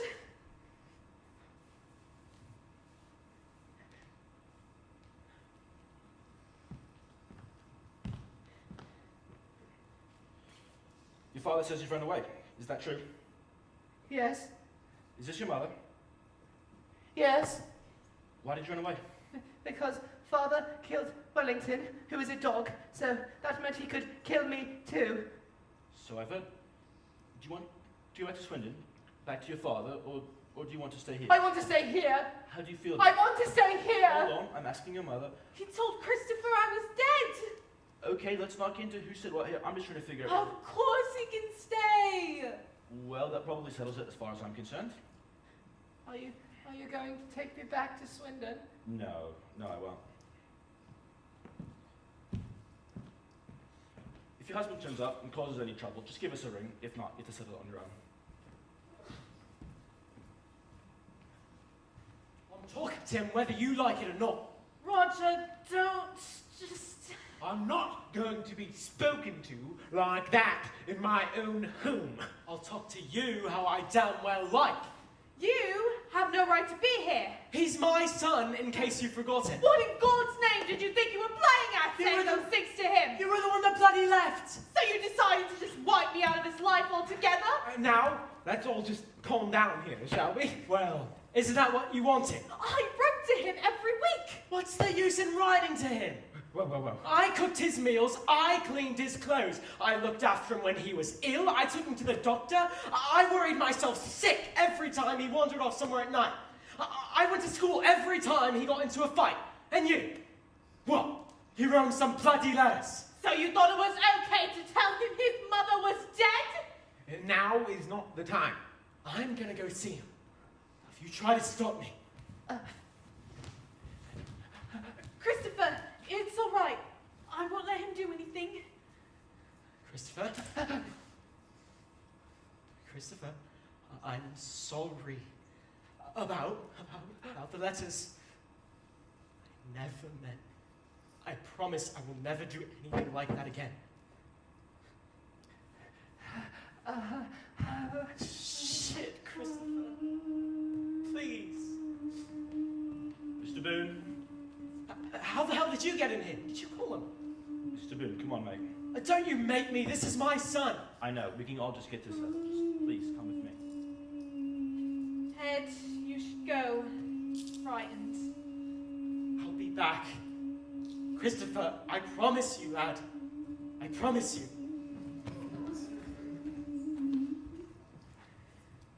You can get yourself back into bed.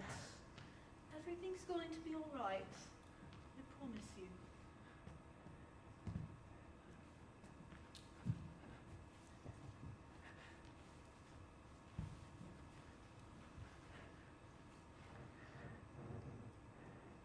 Okay. He can stay for a few days.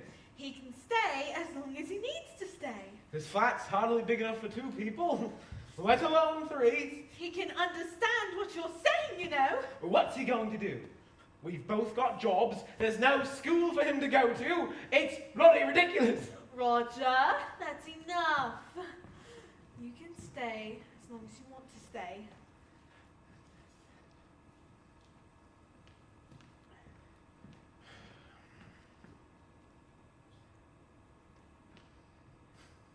It It was Mother who gave me the milkshake.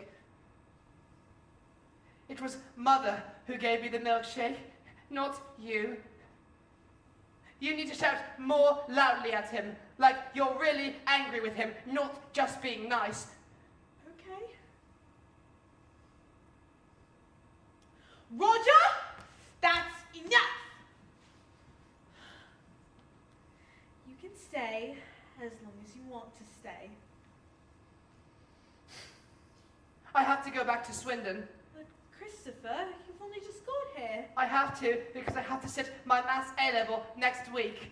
You're doing maths A-level? Yes, I'm taking it on Wednesday and Thursday and Friday next week. God, Christopher, that's really good. Yeah. But I can't see Father, so I have to go back to Swindon with you. I don't know whether that's going to be possible. But I have to go. Let's talk about this some other time, okay? Okay, but I have to go to Swindon. Christopher, please.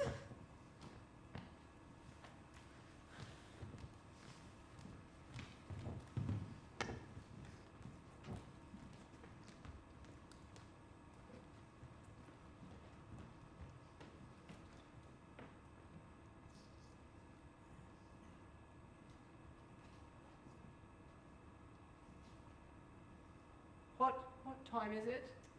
It's 7 minutes past 2 in the morning. I can't sleep. It's because you're scared of Mr. Shears. You're being silly. There's nobody about. You can hear traffic. What cars are there? A Fiesta, a Nissan Micra, a Peugeot, a Ford Granada. What colours are they?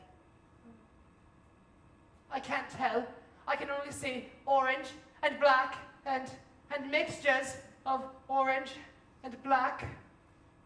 Look at the things people have in their front gardens. Oh yes, is that an elf? That's a gnome. Oh, and a teddy bear. Oh, and a little pond. Look. And a cooker. I like looking up at the sky. Me too. When you look up at the sky at night, you know you're looking at stars, which are hundreds and thousands of light years away from you. And some of the stars don't exist anymore because their light has taken so long to get to us that they are already dead, or they have exploded and collapsed into red dwarfs, and it makes you feel very small. And if you have difficult things in your life, it is nice to think that they are what is called negligible, which means that they are so small you don't have to take them into account when you are calculating something. I can't see any stars here. No. It's because of all the light pollution in London. All the lights from the street lights and car headlights and floodlights and lights in the buildings reflect off of tiny particles in the atmosphere, and they get in the way of the light from the stars. Christopher? I have to go. Don't. I have to. Christopher! Siobhan! Siobhan! Where are you going? Siobhan! Christopher! Christopher! Jesus Christ, what are you doing out here? I've been looking for you. I thought you'd gone. Oh, if you ever do that again, I swear to God, Christopher, I love you, but I don't know what I'll do. You have to promise me you won't leave the flat on your own again, Christopher. Christopher, do you promise me that? I promise. You can't trust people in London.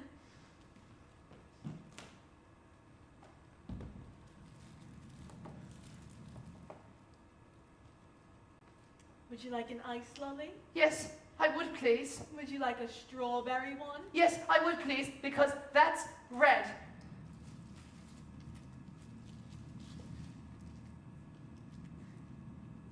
What's it called here? It's called Hampstead Heath. I love it. You can see all over London. Where are all the planes going to? Heathrow, I think.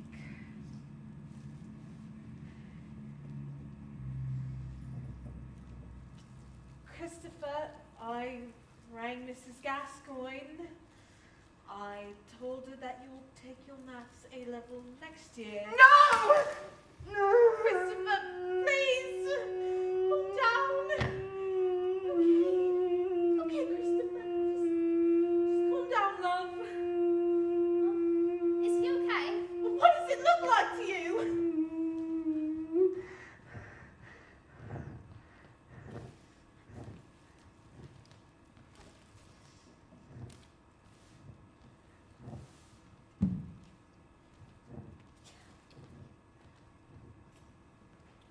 All right. Here we are. You wanted a radio? 100 number puzzles. It's from the library. This one is called The Origins of the Universe. And this one is nuclear power. They're for children. Well, it's nice to know my contribution is appreciated. Christopher, I made you a chart because you need to eat, love. I made you some Complan, and it's got strawberry flavouring in it. Complan? Roger, please. If you drink 200 millilitres, then I'm going to put a bronze star on your chart. I don't believe this. Roger, for God's sake, be quiet. If you drink 400 millilitres, you get a silver star. And if you drink 600 millilitres, you get a gold star. A gold star. Well, that's very original, I have to say.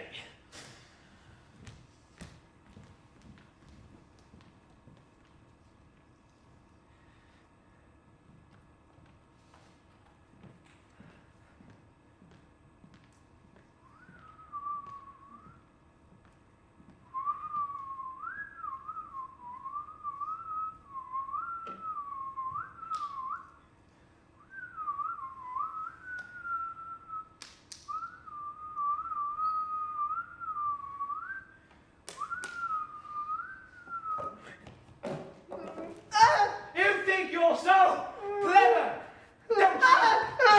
Don't you ever think about other people for 1 second, hey? I bet you're really proud of yourself now, aren't you?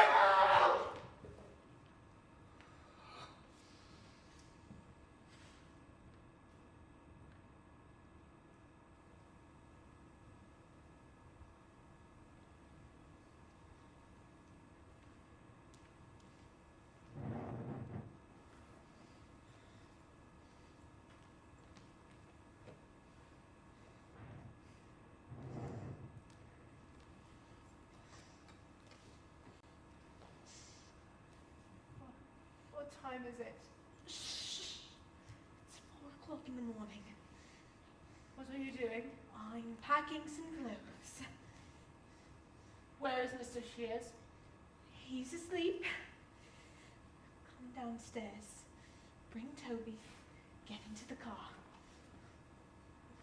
Into Mr. Shears's car? That's right. Are you stealing the car? I'm just borrowing it. Where are we going? We're going home. Back home to Swindon? Yes. Are we going back so I can take my maths A-level? What? I meant to be taking my maths A-level tomorrow. We're going back to Swindon because if we stay in London any longer, then someone is going to get hurt. And I don't necessarily mean you. Now, I need you to be quiet for a while. How long do you need me to be quiet for? Jesus, the half an hour, Christopher. I need you to be quiet for half an hour.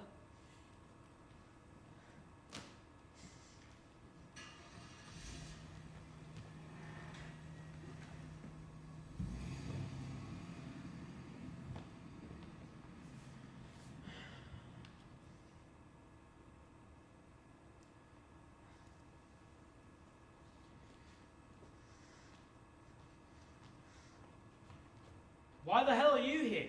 This is my house too, in case you've forgotten. Is your fancy man here as well?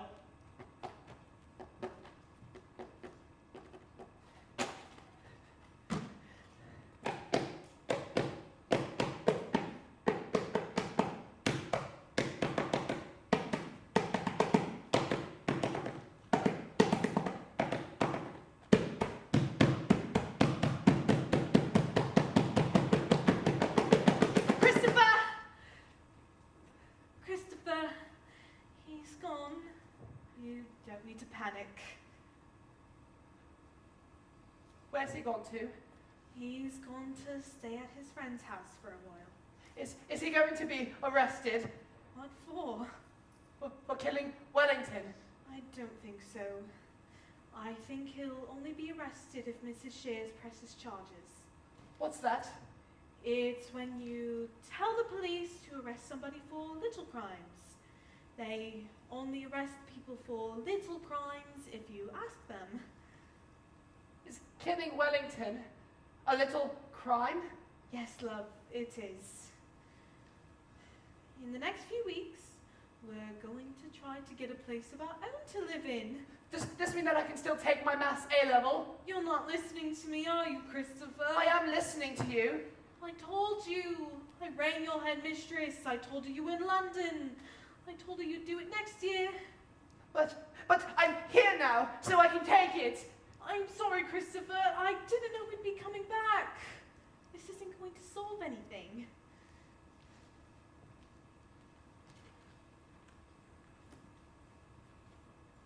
You've got some nerve.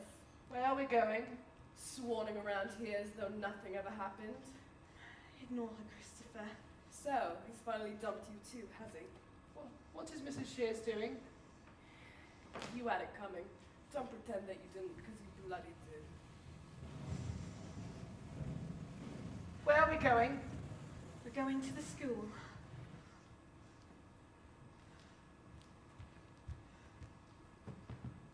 So, you're Christopher's mother. That's right. And you're... Siobhan. Yeah. It's nice to meet you.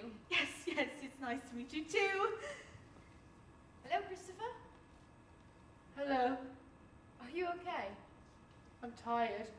He's a bit upset. Because of the A-level, you said? He won't eat. He won't sleep. Yeah. I talked to Mrs. Gascoigne after you called. Right. She still actually has your A-levels in 3 sealed envelopes in her desk. I still actually have the A-level papers in my desk. Does this mean that I can take my maths A-level? I think so. We're going to call the Reverend Peters to make sure he can still come in this afternoon to be your invigilator, and Mrs. Gascoigne is going to call the examination board to say that you're going to take the exam after all. I thought I should tell you now so you could think about it. So I could think about what? Is this what you want to do, Christopher? If it's not what you want to do, nobody is going to be angry, and it won't be wrong or illegal or stupid. It will just be what you want, and that will be fine. I want to do it. Okay. How tired are you? Very. How's your brain when you think about maths? 2, 3, 7, 5, 7, 13, 11, 11. I don't think it really works very well. What's the logarithmic formula for the approximate number of prime numbers not greater than x? I can't think.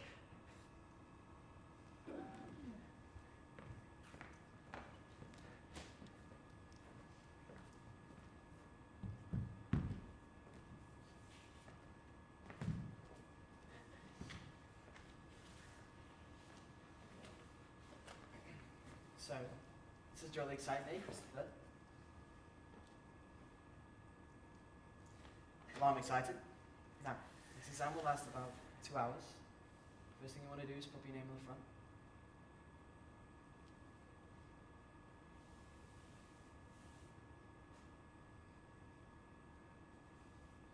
Okay, young man, you ready to roll? Turn over your paper, please, Christopher, and begin.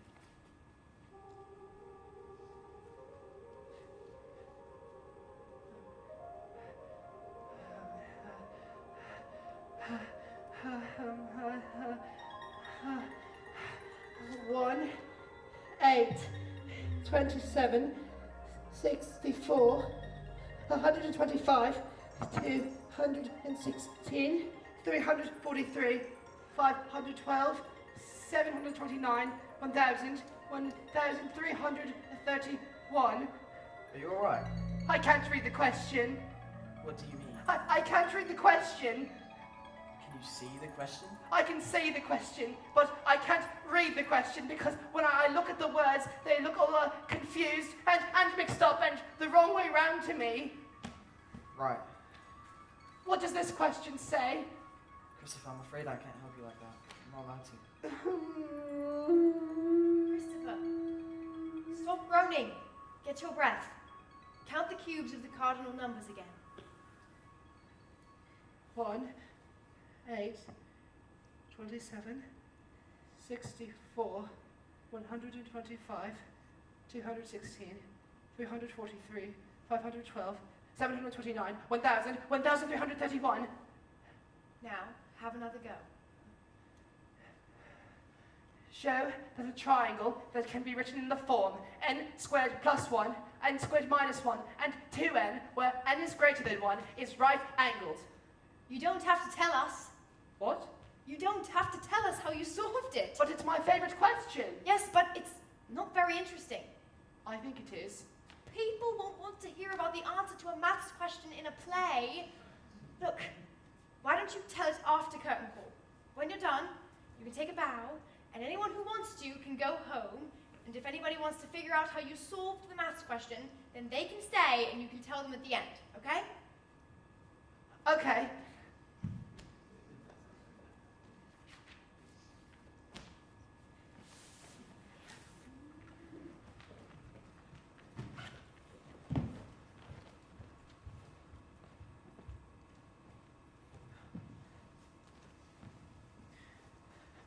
Don't scream.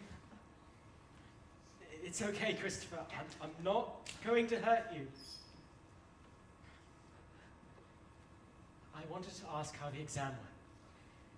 Tell him, Christopher. Please, Christopher. I don't know if I got all the questions right because I was very tired and I hadn't eaten anything, so I couldn't think properly. Thank you. What for? Just thank you. Very proud of you, Christopher. Very proud.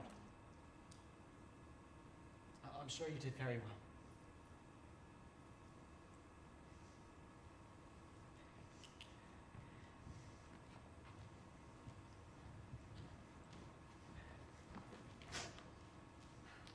How's your flat?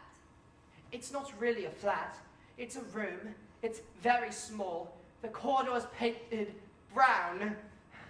Other people use the toilet. Mother has to clean the toilet before I can use it. Sometimes there are other people in there, so I do wet myself. The room smells like socks and pine air freshener. And another bad thing that happened is that Toby died because he was 2 years and 7 months old, which is very old for a rat. I don't like waiting for my A-level results. Yeah. Mother doesn't get back from work until 5:30, so I have to go to Father's house from 3:49 till 5:30 because I'm not allowed to be on my own. Mother said I didn't have a choice.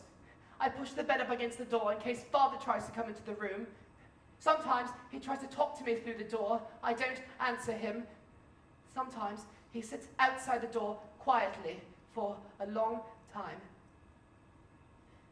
Can I come and live with you so I'll have a real room to put all my things and I wouldn't have to share the toilet with strangers? No, you can't, Christopher. Why can't I? Is it because I'm too noisy and sometimes I'm difficult to control? It's because I'm not your mother. No. Do you understand that? That's very important. I don't know.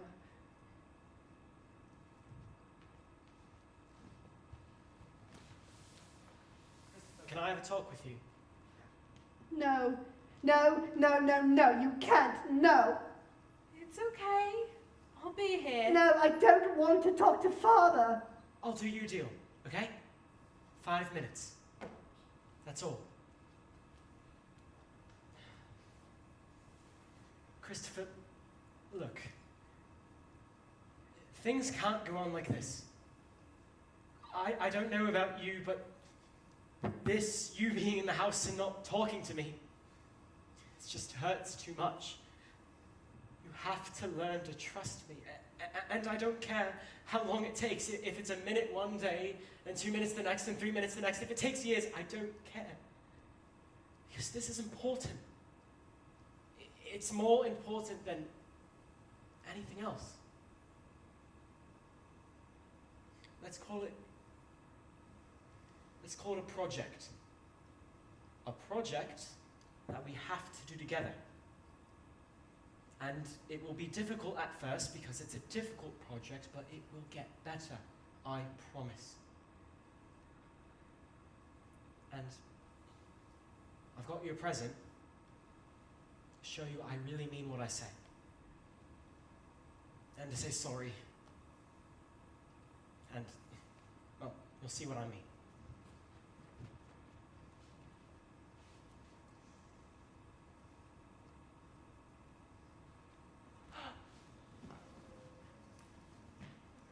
She's 7 months old. Christopher, I would never, ever do anything to hurt you. You can't take her away with you, I'm afraid. The bedstead's too small. But your father's going to look after her here, and you can take her for walks whenever you want. Does she have a name? No. You can decide what to call her.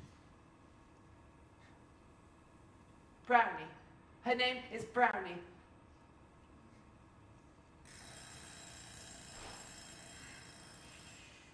We have to go now. Yes. We'll come back tomorrow, and you can see her then.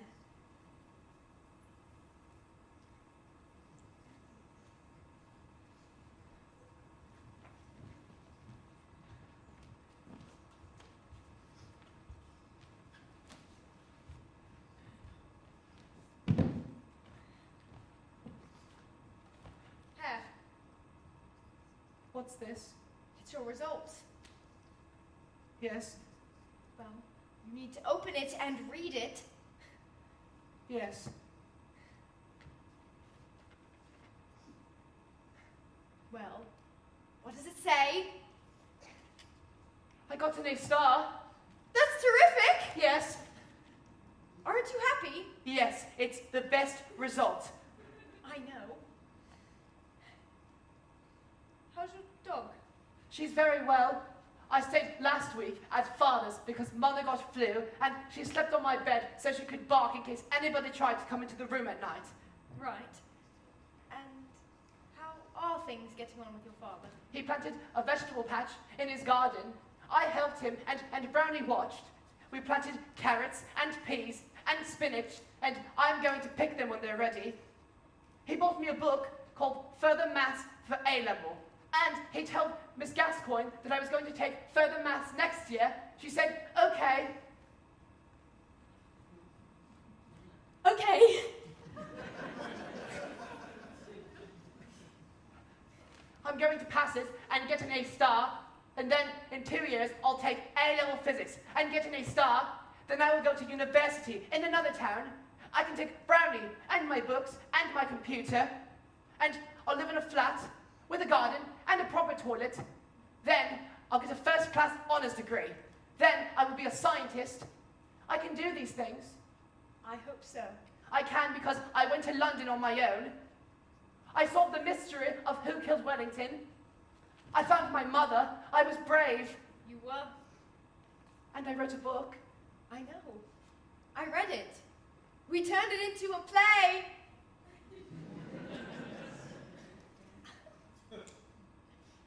Yes. Does that mean I can do anything, do you think?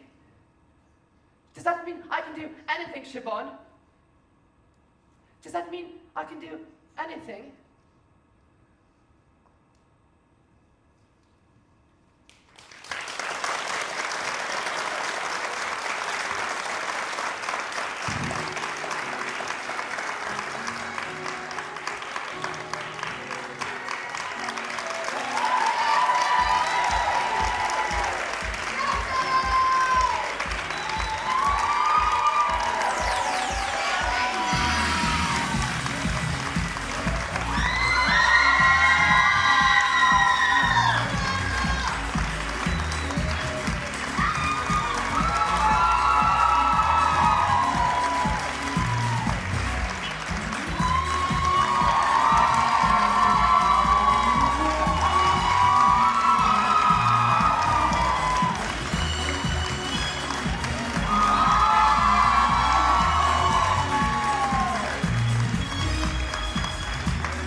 Thank you very much for clapping. And thank you very much for staying behind to listen to I answer the question on my Maths A-level. Siobhan said it wouldn't be very interesting, but I said it was. She didn't tell me what I should use, so I decided to use all the machines and computers in the theatre, including 4 Macintosh computers, an ETC ion lighting console, Martin Mac Quantums, which are moving lights with light-emitting diodes, JBL speakers, Shure ULXD transmitters with Countryman headset microphones, and Panasonic and Barco overhead projectors, which were set up by a nice man named Joe Piccone from Blue Chip Sound. I had 2 hours to answer 19 questions, but I spent 38 minutes doing moaning and groaning, so I only had 4 minutes to answer this question. Show that a triangle that can be written in the form n squared plus 1, n squared minus 1, and 2n, where n is greater than 1, is right-angled. And this is what I wrote. Start the clock. If a triangle is right-angled, one of its sides will be 90 degrees and will therefore follow Pythagoras' theorem. Pythagoras said that a squared plus b squared equals c squared, to put it simple. If you draw sides outside of the 3 sides of a right-angled triangle, then add up the area of the 2 smaller squares, this will be equal to the area of the larger square. This is only true if the triangle is right-angled. Come on, Bluey! The A-level question is an algebraic formula for making right-angled triangles. N squared plus 1 is the biggest number in this equation, which makes it the hypotenuse, which is the longest side of the triangle. To find the area of a square, you must multiply the length by the width. The area of this square is 2n times 2n, which equals 4n squared. And the area of this square is n2 minus 1 times n squared minus 1, which equals n to the power of 4 minus 2n squared plus 1. Now, if we add these 2 squares together, this equals n to the power of 4 plus 2n squared plus 1. Now, we need to find the area of the square of a hypotenuse, which is n squared plus 1 times n squared plus 1, which equals n to the power of 4 plus 2n squared plus 1, which is the same term. So, the area of the 2 small squares add up to the area of the larger square.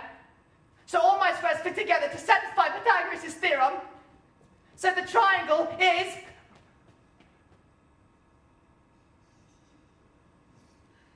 right-angled.